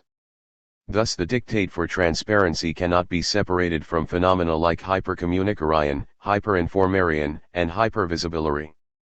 The negativity of the inaccessible determines the topology of the sacred. Sacred spaces are exclusive spaces, which are closed off and separated from the outside. Thresholds protect them from being profaned. The religious experience is a threshold experience, an experience of the compellarily other. As a society of positivity, the transparent society removes every threshold and every threshold experience by leveling everything to the same. The transcendence of RHE completely other yields to the transparency of the sum. After all, thresholds block vision, which has been unleashed as hypervisibility today. They also reign in the general promiscuity and permeability that characterize the transparent society. It is incommensurable otherness that prevents a system from entirely corresponding with itself, which is to say, from being transparent to itself. But self-transparency is not the telos of every system. For many systems the impossibility of their transparency is the condition for their possibility. In matters of faith, there is no question of transparency. This distinguishes them from the system of knowledge, whose telos is self-transparency. The negativity of not knowing is also constitutive of trust. Where there is certainty, trust is superfluous because it is a condition between knowing and not knowing. Thinking and total transparency are also mutually exclusive. Thinking positivizes into calculation. Unlike calculation, thinking gathers experience by transforming and by making other. To undergo an experience with something, be it a thing, a person, or a god, means that this something befalls us, strikes us, comes over us, overwhelms and transforms us. %Z. The German word Geist, psyche, spint, originally meant agitation or emotional turmoil, indicating that it is never completely transparent. Self-transparency does not radiate unrest or turmoil. The constant demand for transparency is based on an idea of the world and of human beings that is free of all negativity. Only a machine is transparent, however. Transparent communication would be machine communication, which humans wouldn't be capable of. The compulsion to total transparency reduces humans themselves to functional elements in a system. That is the violence of transparency. A person's integrity requires a certain inaccessibility and impermeability. Total illumination and overexposure of the person would be violence. Thus Peter Handke writes, live on what others don't know about me. Transparency is not produced by friendly light that allows the particular to appear in its particularity, the arbitrary in its lovely arbitrariness, that is, the other in its incommensurable otherness. Instead, the general politics of transparency makes otherness disappear by driving it into the fight of the sum. Transparency is achieved by eliminating all it is other. The violence of transparency ultimately expresses itself as the reduction of the other to the same, as the elimination of otherness. It draws on resemblance. The politics of transparency is a dictatorship of the same. The imperative for transparency accelerates communication by eliminating all negativity, which would otherwise necessitate lingering, pausing, or hesitating. Communication reaches maximum speed where the same answers the sum, where a chain reaction of the sum takes place. Otherness, in contrast, delays it. Transparent language is a mechanized, functional language completely lacking ambivalence. The diktat of transparency annihilates the vague, the opaque, the complex. Counting is more transparent than recounting. Addition is more transparent than narration. Unlike stories, numbers have no fragrance. Transparency also robs time of scent. Transparent time is time without scent, time without events, time without narration, time without scenes. If the narrative thread disappears completely from time, it disintegrates into a mere succession, a scattered, atomized present. Nor is memory transparent to itself because unlike storage space, which simply works narratively, memory displays narrative structure. Because of their historicity and narrativity, traces of memory are constantly subject to reordering and rewriting.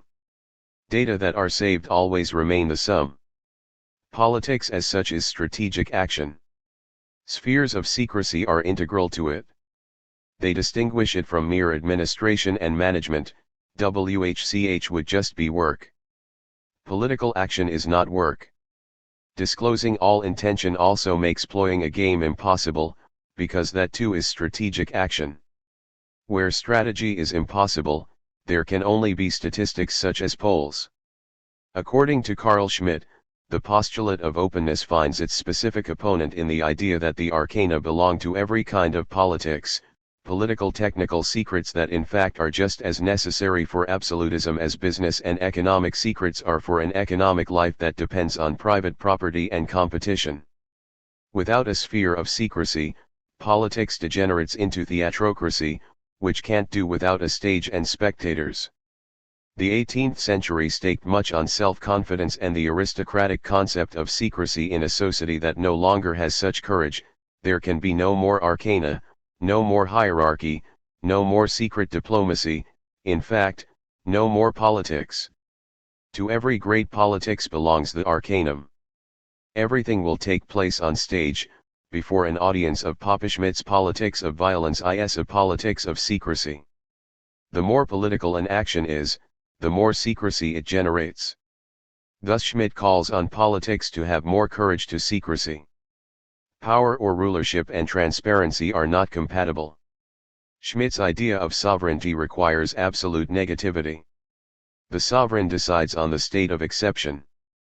The state of exception, in which the entire legal order is in question, is a state of absolute non-transparency. The imperative for transparency makes all distance and discretion disappear. Transparency means total proximity and lack of distance, total promiscuity and permeability, total exposure and exhibition. Transparency is also the nakedness and obscenity of money, which makes everything equivalent to everything else by abolishing the incommensurability and impenetrability of things, a world in which everything can be expressed in terms of price and in which everything must produce a profit is obscene. Furthermore, the society of transparency is one in which everything is on display. In this exposed society, every subject is its own product for sale. Everything is measured by its exhibition value.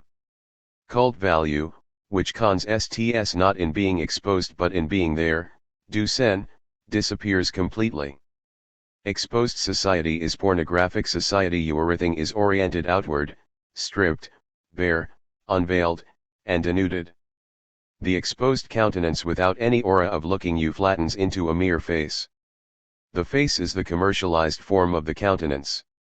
Excessive exhibition turns everything into a product that is doomed, naked and with no secret, to immediate devouring. Total exhibition is obscene in its totally uninhibited putting on display. Hypervisibility is obscene. Things don't disappear in the dark but rather in the overexposure of hypervisibility. More generally, visible things do not terminate in obscurity and in silence, they vanish into what is more visible than the visible. Obscenity _ the total elimination of borders and thresholds is pornographic. The smooth, unbroken streams of hyper-information and hyper-communication are also obscene, lacking the negativity of the secret, the inaccessible, or the hidden. The compulsion to render everything communicable and visible is also obscene. Communication without scenography is pornography _ at the sexual level. Obscenity is the loss of the scenic illusion of desire to an exhibition, a direct promiscuity of bodies. Contemporary transparency society is characterized by pornographic exhibition that converges with panoptic control. As an electronic panopticon, the net feeds on exhibition and voyeurism. Control society reaches its apogee when its subjects expose themselves not under outside coercion but through a self-generated need, that is, when fear of losing the private and intimate sphere yields to the need to place those spheres shamelessly on display. The society of achievement also reaches maximum efficiency when freedom and self-exploitation are indistinguishable. Self-exposure and self-exploitation merge. The compulsion for transparency is ultimately not an ethical or political imperative but rather an economic one. Exposure is exploitation. Communication is commerce. Someone who is completely exposed is completely vulnerable to exploitation. Over-illuminating a person maximizes their economic efficiency. The transparent customer is the new inhabitant, indeed, the homo sacer of the ECCF-nomic panopticon. The panopticon of the consumption and achievement society differs from the panopticon of the disciplinary society in that it requires no shackles, no walls, no closed spaces. Now the whole society, the entire globe, is a panopticon. Google and social networks like Facebook are also digital panopticons for secret services. Search terms and profiles under a person to panoptic observation and control. Analyzing the data that individuals feed into the net would make them more transparent than they could ever be to themselves. The net forgets nothing and represses nothing. Unlike the panopticon of the disciplinary society, panoptic control does not occur by means of isolation and confinement but rather by interconnection. Today, surveillance does not take the form of an attack on freedom. Rather, freedom and control are one. One surrenders oneself voluntarily to the panoptic gaze. The transparent user is victim and perpetrator at once. Everyone is at work diligently building the panopticon of the net. Free communication and panoptic control fuse and become indistinguishable. The medium is the mass. Language is a medium of communication. Like every medium, it expresses itself symbolically as well as diabolically. Thus it is helpful to presume that language has two different functional variations, the symbolic and the diabolic. Raising consensus to the essence of language misses the diabolic function of language. Aligning language so closely with violence, on the other hand, misses its symbolic, communicative dimension. Symbolia means to connect. Because of its symbolic function, language is connective, that is, communicative. Gut a symbolon implies a diabolon. Diabol means to separate and divide. Because of its diabolic function, language isn't connective only but also divisive and injurious. The symbolic side of language is constructive and communicative. The diabolic side lends it its destructive characteristics. The positivizing of society also affects language, producing an entirely different form of linguistic violence. This violent language relies on defamation, discrediting, degradation, disavowal, and reification, and is a violence of negativity. In this case the other is negated. It follows the immunological formula of friend and enemy. The new violence of language isn't negative but positive. It is not directed against the other. Rather, it arises from a mass of the same, an accumulation of the positive. In contemporary society, overcommunication causes spamification of language and communication. It accumulates masses of communication and information that are neither informative nor communicative. This term doesn't refer just to spam in the narrow sense, which increasingly litters communication, but also to the masses of communication produced by practices like microblogging. The Latin word communicare means to do something together, to give, or to have something in common. Communication is a community-building act. Gut after a certain point it is no longer communicative, only cumulative. Information is informative because it expresses ideas in O form. After a certain point, information is no longer informative but rather deformative. It is out of form. The spamelification of language is accompanied by hypertrophy of the ego, which generates communicative openness. It has ushered in a post-Cartesian shift. The Cartesian self is a fragile entity. It is preceded by radical doubt. It was born as a hesitant assumption. In repeating and even imagining to be false everything which we can in any way doubt, is easy for us to suppose that there is no God and no heaven, and that there are no bodies, and even that we ourselves have no hands or feet, or indeed any body at all. Gut we cannot for all that suppose that we, who are having such thoughts, are nothing. For it is a contradiction to suppose that what thinks does not, at the very time when it is thinking, exist. /am thinking, therefore /xst. The post-Cartesian self is no longer a tentative assumption but a solid reality. It is not a cautious formulation but a primordial determination. The post-Cartesian self doesn't even have to negate the other in order to position itself. In this sense, it differs from the Cartesian appropriation subject, which posits itself, defines itself, and positions itself by means of negating the other, and which designates its borders, defines its identity, and marks its territory by delimiting itself from the other. Carl Schmitt's formulation does not apply to the post-Cartesian, post-immunological self. The enemy is our own question as Gestalt. According to Schmitt, the self owes its identity, its Gestalt, to the other as the enemy, who must be negated.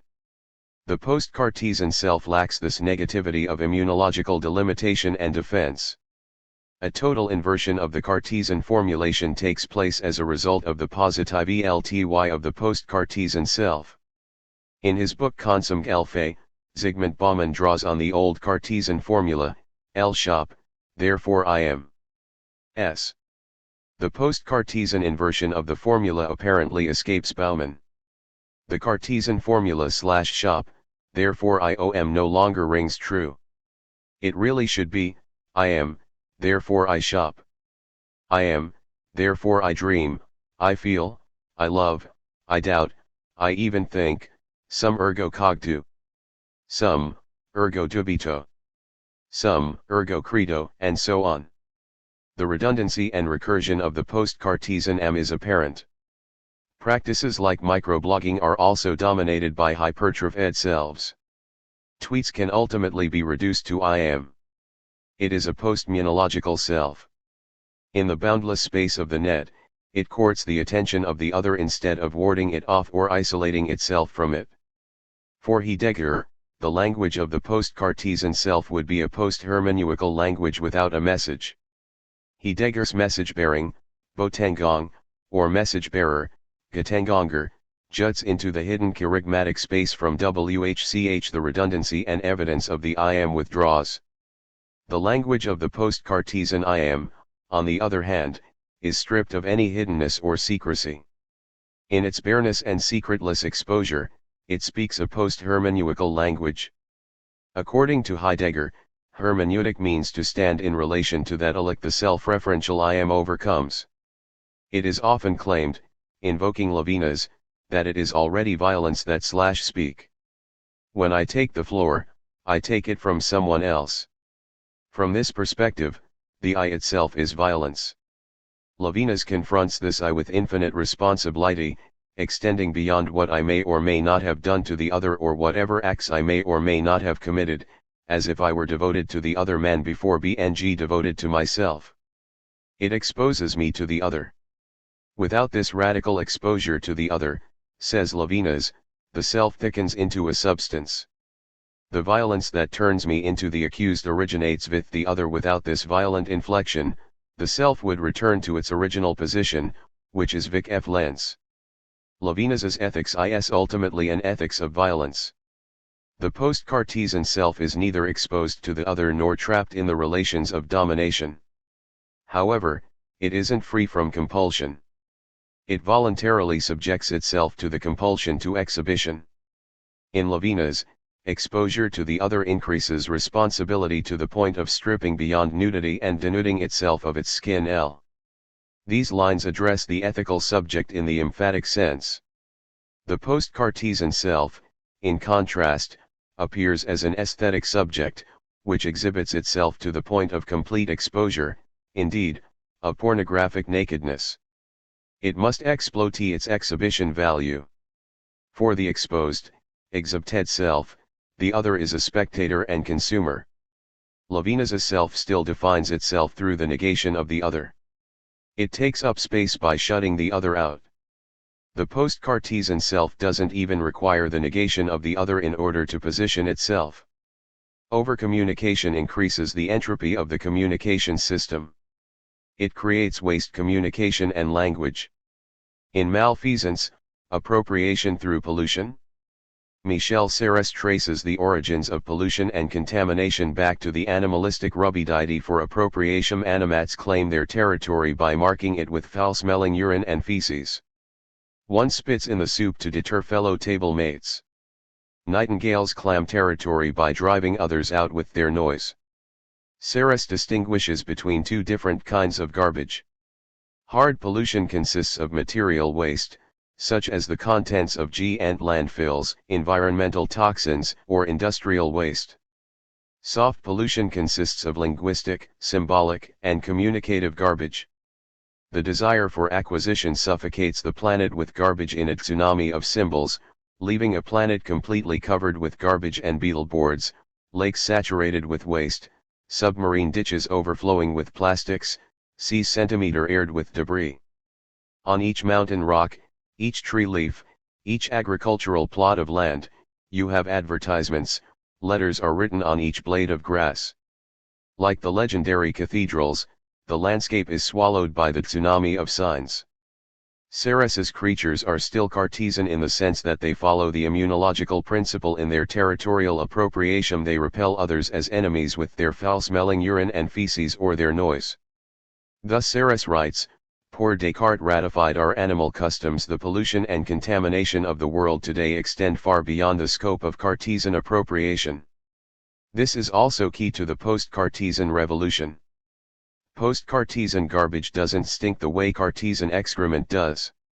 It even cloaks itself in the Beaufort, in beautiful advertisement intended to draw attention. Semeza's stinking garbage only accrues in the case of animalistic appropriation. Lays we shall see and hear, signs will quickly become just as dirty and polluting as the discharges and will perpetuate the ancient gestures of appropriation with their hard softness. The pollution and contamination of the world cannot be entirely attributed to territorial demarcation and appropriation. It takes place in a boundless, deterritorialized world. The point is not to conquer territory by driving others out of it but rather to get attention. Thus even garbage is positivized today. The negative garbage of appropriation repels others with its smell and noise. It creates territorial boundaries. Positive garbage is used to attract the attention of others. Must be pleasing to them. Negative garbage produces exclusion. Inclusion is the aim of positive garbage. It is not repellent. Rather, it must be appealing and attractive. Todav/s post-Cartesian nightingales don't envitter because they want to drive others out of their space. They twitter for attention instead. Communication creates proximity. Gut more communication doesn't automatically produce greater proximity. At some point, excess proximity lapses into distanceless indifference. That is the dialectic of proximity. Excess proximity destroys proximity, which is closer than distancelessness. It is a proximity that is stimulated by distance. Gut in a glut of positive proximity, it disappears. The accumulation of the positive, of excess positivity, leads to deadening and dissipation, even to a callousing of perception that makes it blind to inconspicuous, hesitant, quiet, discreet, subtle things. Thus Michel Serres writes, imperious images and letters force us to read, while the pleading things of the world or begging our senses for meaning. The latter ask, the former command. Our senses give meaning to the world, our products already have meaning, which is flat. They are easier to perceive because they are less elaborate, similar to waste. Images are the waste of paintings, logos, the waste of writing, ads, the waste of vision, announcements, the residues of music. Forcing themselves on our perception, those low and facle signs clog up the landscape, which itself is more difficult, discreet, silent, and often dying because unseen by any saving perception. Serres attributes the world's pollution to the Cartesian subject's will to appropriate. Gut appropriation alone can't account for overcommunication and overproduction that defy economic rationality. Even bestial appropriation is determined by economic necessity. An animal secures itself the necessary habitat. Today's overproduction and overaccumulation, in contrast, are transeconomic. They transcend use value and break the economic tie between means and end. The end no longer provides a border or limit for the means. Overproduction and overaccumulation become self-referential and without proportion. Growth is diabolized into outgrowths and proliferation. Everything grows beyond its true purpose, which leads to clogging and congestion of the system. So many things have been produced and accumulated that they can never possibly all be put to use. So many messages and signals are produced and disseminated that they can never possibly all be read. In this light, overcommunicatlon would be an uninterrupted fiction of the screen that competes with the void of the idiot box, a force scenario that attempts to balance the lock of being with an excess of positivity. This mass of communication, information, and signs emits a particular violence of positivity, one that no longer elucidates and informs because it is merely a moss. The positive moss without message scatters, dulls, and paralyzes. With just one small adjustment, McLuhan's "the medium is the message" can be tailored to the era of positive accumulation. The medium is the mass age. Rhizomatic violence. Violence originates not only with overcodification, which raises all free spaces with its rigid, repressive order, but also with unbounded decoding and dissolution of boundaries, which releases the world into a flood of indirect events, stimuli, and energies. Coding in itself is not violence. It articulates, structures, forms, orders, and verbalizes the world. Only totalitarian over or hypercoding is violence.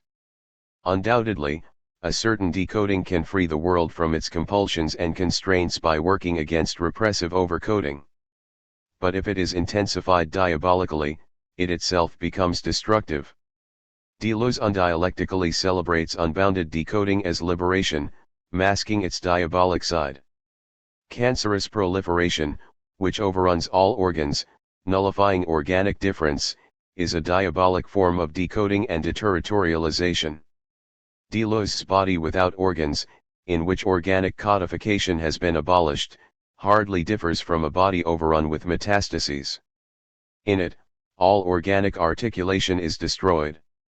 Essence is abolished. De-essentialization intensifies into the diabolic. Deleuze's example of the organless body is the schizophrenic table that resembles a heap instead of a table and is divested of all functionality. The tabletop shrinks and then vanishes.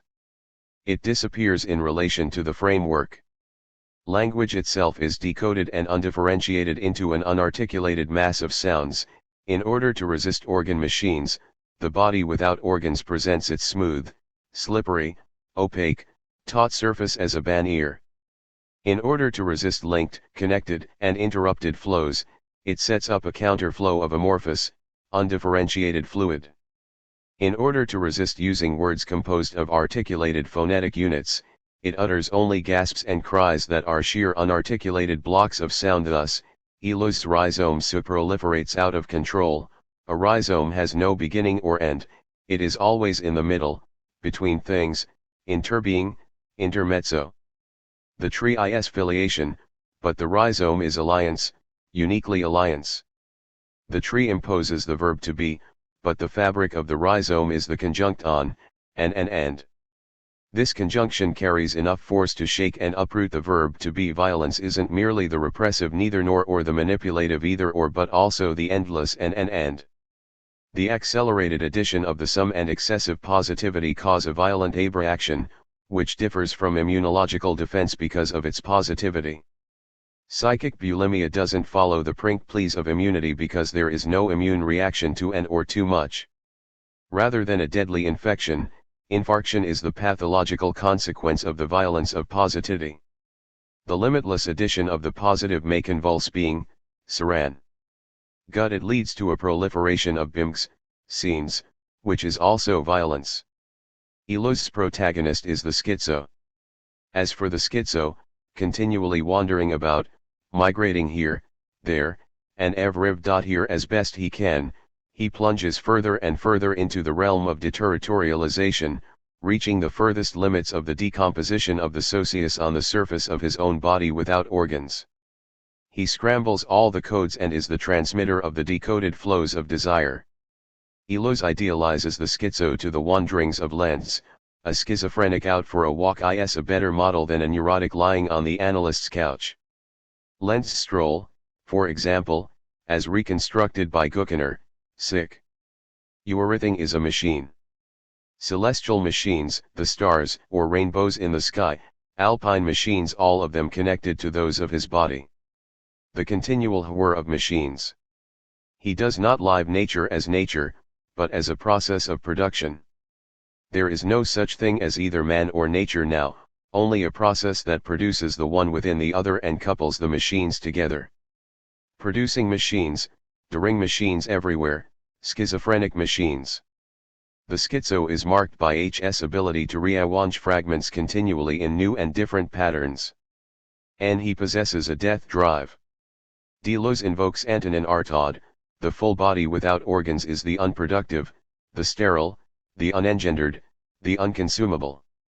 Antonin Artaud discoursed this one day, finding himself with no shape or form whatsoever, right there where he was at that moment. The death instinct, that is its name, and death is not without a model. For desire desires death also.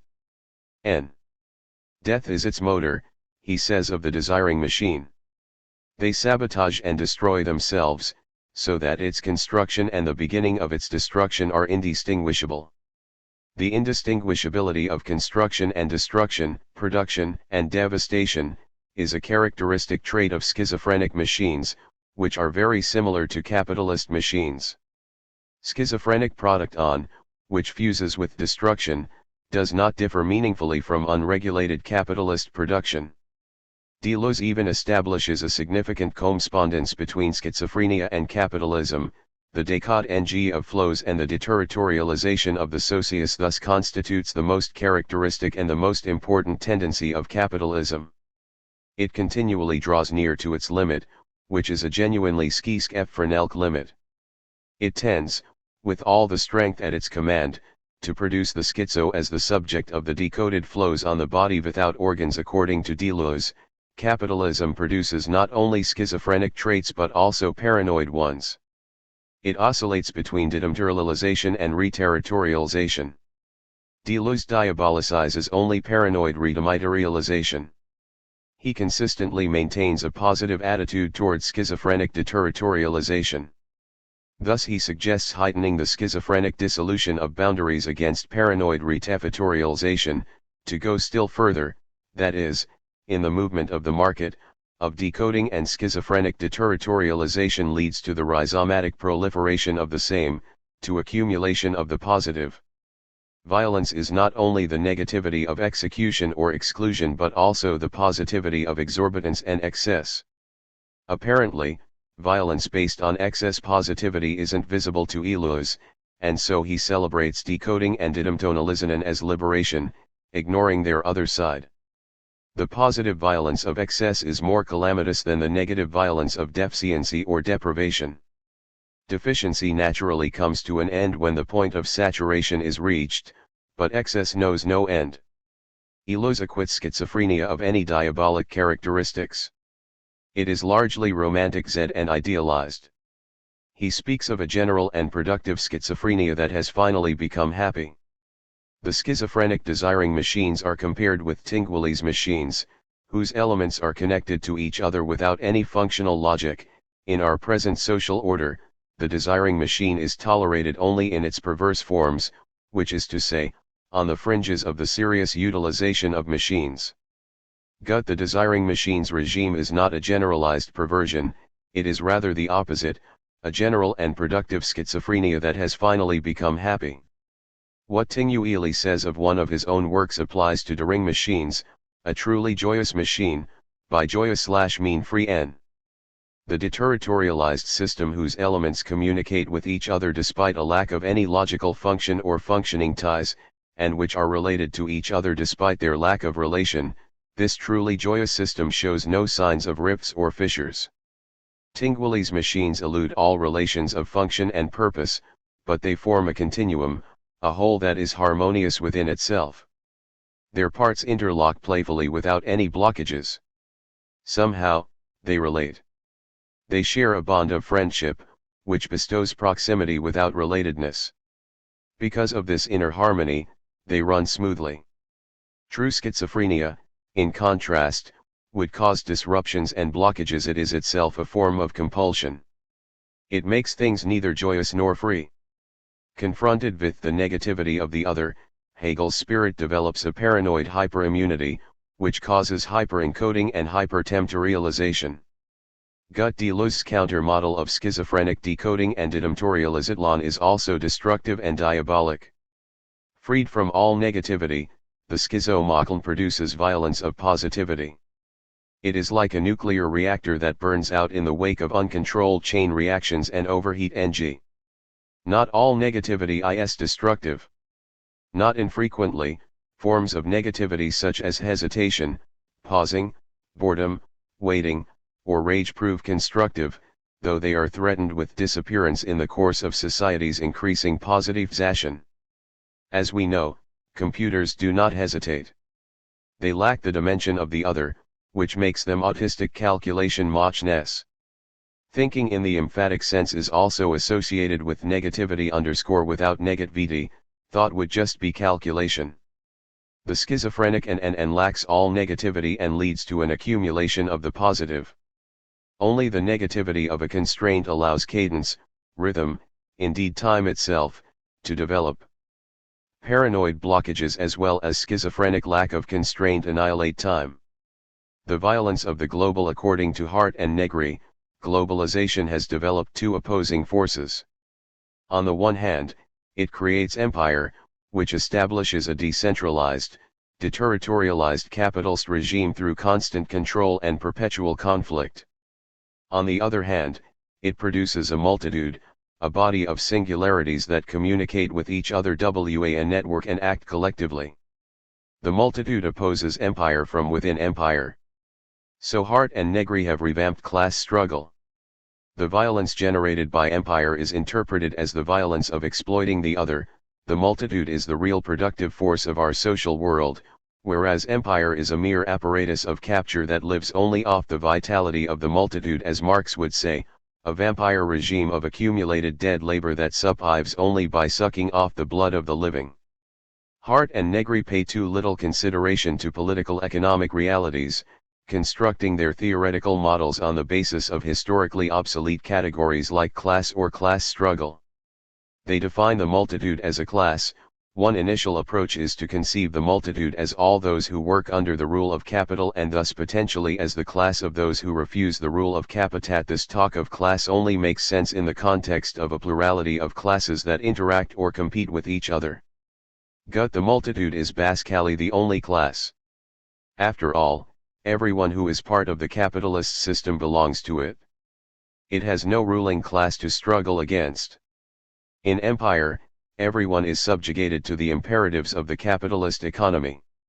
Empire is not a ruling class that exploits the multitude as proletariat. Rather, the multitude exploits itself. Negri and Hart do not recognize the self-exploitation. In empire, no one really rules. It represents the capitalist system, which encompasses everyone. Exploitation of the other does take place within it, but the basic method for maintaining the system is self-exploitation. As Hart and Negri themselves realize, class is and can only be a collectivity that struggles in common. Class requires an intense sense of belonging, which is the motivation for collective action. But contemporary society is characterized by the universal disappearance of this sense of belonging, of a we. And political apathy and indifference, paired with increasing infantilization of society, make collective action very unlikely. The globalized world is not populated by singularities committed to collective resistance against empire, but rather by isolated and mutually antagonistic selves. Everyone involved in the capitalist production process is simultaneously victim and perpetrator. When perpetrator and victim are one, no resistance is possible. Hart and Negri miss this particular topology of the global. Social power arises only through collective action, from a we. But the egoification and atomization of society radically shrink the space available for collective action, hindering the formation of a counterforce that could truly challenge the capitalist order. Socius gives way to solus. It is not multitude but solitude that typifies contemporary social composition. Isolation doesn't generate power. Hart and Negri fail to take this social development into account, even pursuing an imaginary discourse that augurs a romantic communist revolution by the multitude. The lack of a counterforce perpetuates the neoliberal economic order. It develops a strong appropriative energy, which absorbs everything and converts it into a capitalist formula.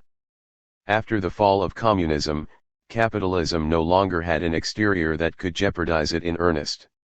Even Islamic terrorism is not a manifestation of an equally matched base of power that could truly threaten the capitalist system. Capitalism can even absorb it and transform it into stabilizing systemic energies. Only an implosion of the system through overheating and overloading is conceivable. This implosive violence differs from explosive violence, which expands and conquers new territories through the violence of classic warfare. Explosive violence creates pressure outward. Owing to the lack of an exterior, impulsive violence pushes inward. Destructive tensions and warping grow inside, causing the system to collapse into itself. Violent conflicts take place all over the world, but lacking any solidarity, are indiscriminately interpreted as a war against empire by Hart and Negri. In reality, These conflicts don't necessarily have anything to do with neoliberalism. The violent conflicts listed by Hart and Negri themselves do not point to any ideological solidarity or communal goal: the student revolt in Tiananmen Square, the racial unrest in Los Angeles the Intifada, the uprising in Chiapas, the rail strikes in France. Hart and Negri themselves realize that no communication takes place between these struggles for resistance, which have neither a common language nor a common enemy, but that does not lead them to recognize the insufficiency of their own thesis. Without communication there obviously cannot be any collective action, that is, any counterforce. Hart and Negri simply impute a non-existent communal intention to them. Lack of communication, they conjecture, is a new type of communication, a communication of singularities. The struggles for resistance do not link horizontally, rather, each individual one leaps vertically, directly to the virtual center of empire. Hart and Negri argue counterfactually. In fact, society today is gripped by a general process of decline of the social, the common, and the communal. It is atomizing and particularizing noticeably. Contrary to this factual development comes the claim that the essence of contemporary production relations consists in constructing cooperation and communicative commonalities, which would lead to a crisis of private property. The concept of private property itself, understood as the exclusive right to use a good and dispose of all wealth that derives from the possession of it, becomes increasingly nonsensical. Contrary to their conclusion, today the communal is in a state of increasing decline. Nothing is sacred to the expanding privatization. The decline of the communal makes collective action ever less likely. Hart and Negri overestimate the strength of the resistance against the capitalist neoliberal system. It is inherent in its constitution that the exploiters and the exploited are difficult to tell apart and that perpetrator and victim merge together. No unambiguous opposition forms, no clear front, that would require two separate camps, forces, or classes. This particular topology of lens escapes Hart and Negri completely. They observe: although exploitation and domination are still experienced concretely, on the flesh of the multitude, they are nonetheless amorphous in such a way that it seems there is no place left to hide. If there is no longer a place that can be recognized as outside, we must be against in every place, we must be against in every place, and yet it is unclear what it is we are resisting. And so the fictive determination of the multitude peters out into nothing. Hart and Negri apparently do not recognize that in empire, combatants soon prove to be collaborators. Violence and exploitation are no longer counterparts because everyone exploits themselves. The perpetrator is also the victim. Exploitation by others gives way to self-exploitation. This exploitation takes place without domination, because it is performed in the name of freedom. Any counterpart that could be combated frontally is erased by this imminent violence. The global capitalist neoliberal system, which Hart and Negri call empire, is actually the conflict-ridden interior of the world in which the human race wages war with itself. This war is total because it fuses completely with social relations and presents itself as freedom. The distant roar of battle that Foucault once heard sounding from disciplinary institutions has established itself as the keynote of society. War extends into the soul of every individual. One doesn't wage it against others but above all with oneself. In the face of this totality and imminence of war, classic resistance, which assumes a clear separation of interior and exterior, friend and enemy, rulership and subjugatlon, tilts at windmills. The only possible way to oppose empire would be to mitigate the process that creates it, eliminating its diabolic sting. But the strategy that Hart and Negri suggest would be problematic.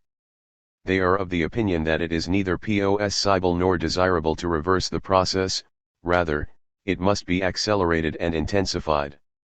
Thus they invoke Deleuze and Guattari. Deleuze and Guattari argued that rather than resist capital's globalization, we have to accelerate the process.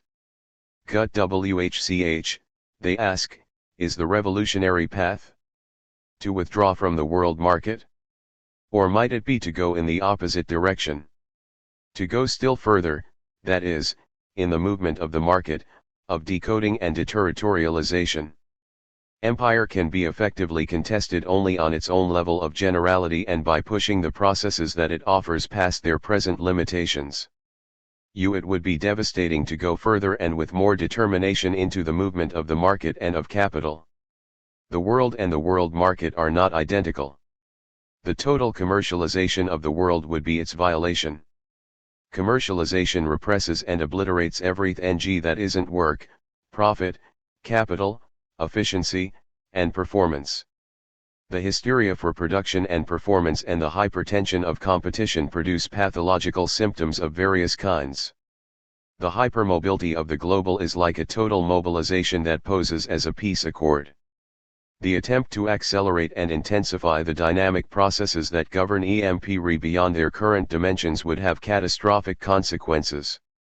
Total burnout of the system would then be unavoidable.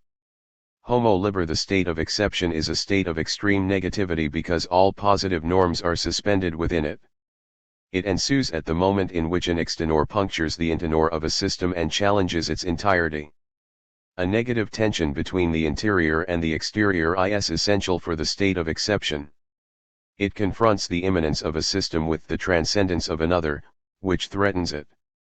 The negativity of the completely other induces a contraction within the system, causing it to quake. The establishment of the state of exception is a system's immunological reaction to a threat from the exterior. The sovereign commands absolute power to suspend the current legal system.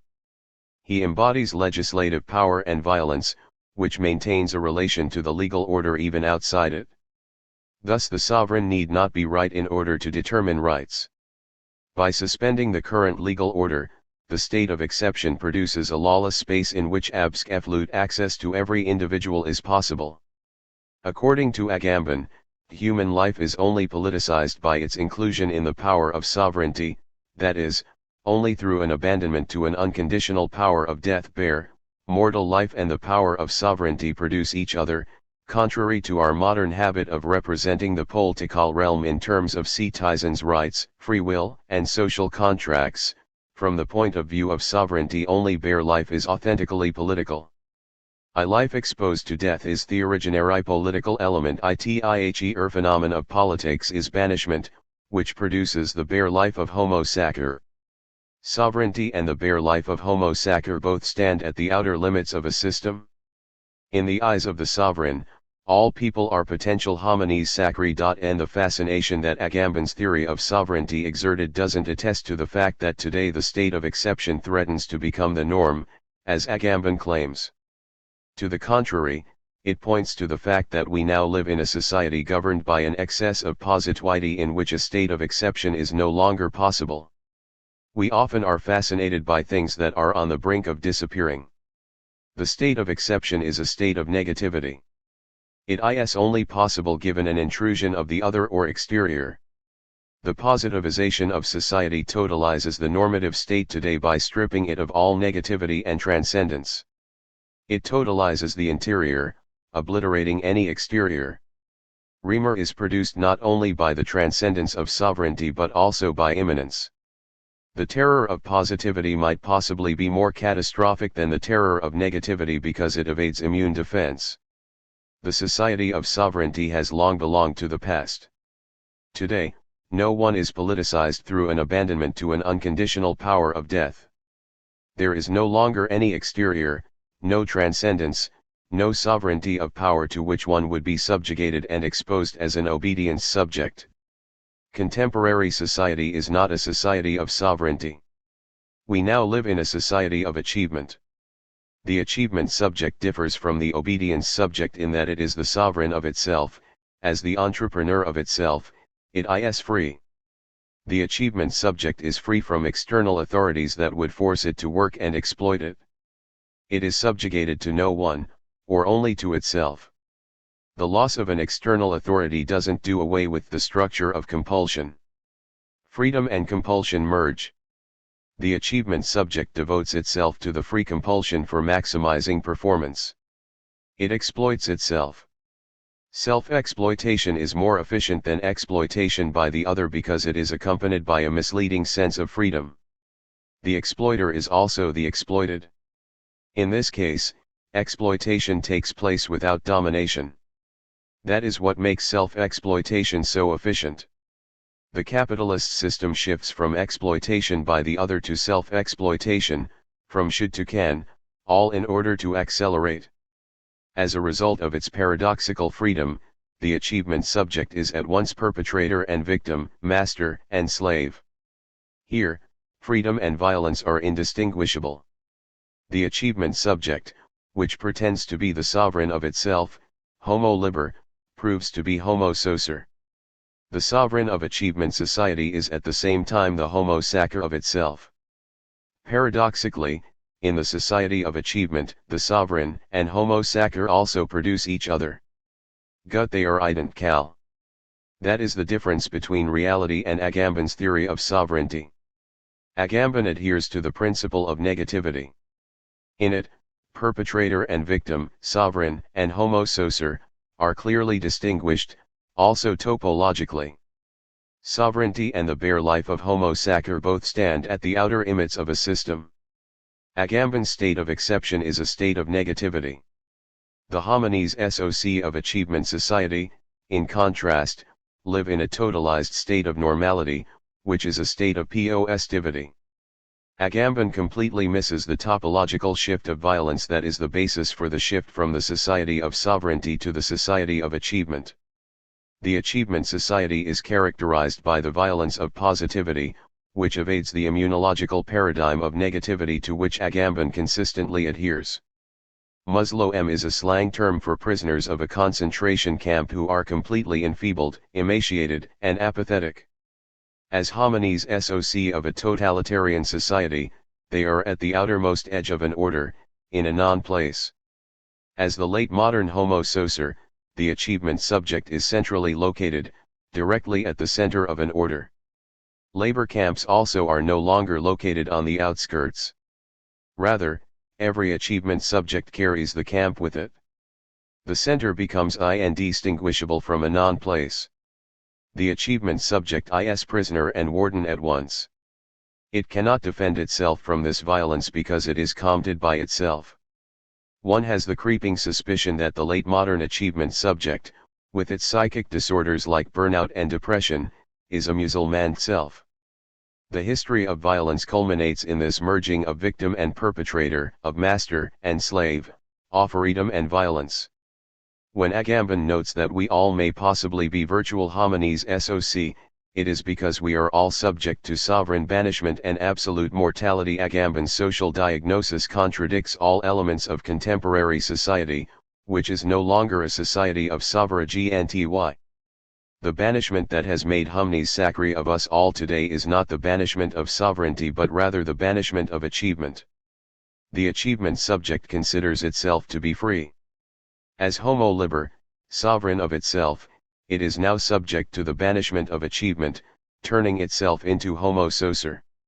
The sovereign of the achievement society is the homo sacer of itself.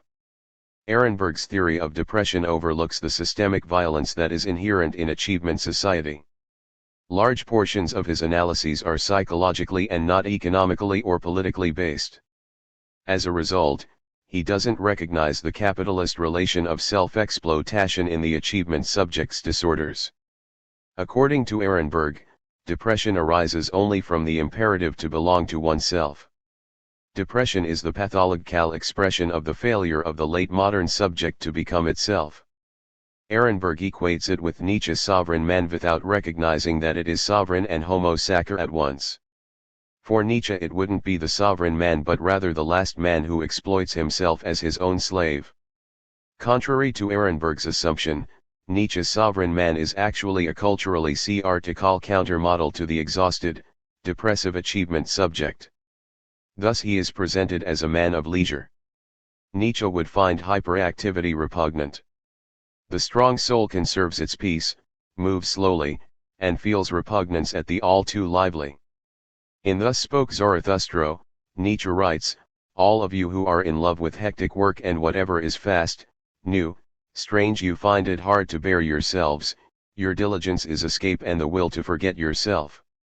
If you believed more in life, you would hurl yourself less into the moment. Gut you do not have enough content in yourselves for waiting, not even for laziness. For Agamben, the power of sovereignty produces the sphere in which one can kill without committing murder. Life is sacred, so sir, when it is enclosed in the sphere of sovereignty. The sacredness of life originally meant an unconditional subjection to a power of death. The production of the bare life of Homo sacer is originally the work of sovereignty. Homo sacer's life is bare because it exists outside the legal order and therefore can be killed at any time. The life of Homo sacer of the Achievement Society is sacred and bare for entirely different reasons.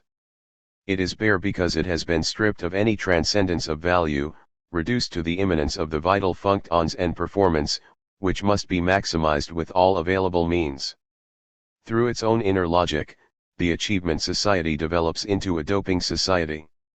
Life reduced to its bare vital functions is a life that must be kept healthy at any cost. Health is the new goddess of today. It is what makes bare life sacred. The Humnes Sacri of the Achievement Society have another characteristic that sets them apart from those of the Society of Sovereignty: they are impossible to kill. Their lives are like those of the undead. They are too alive to die and too dead to live.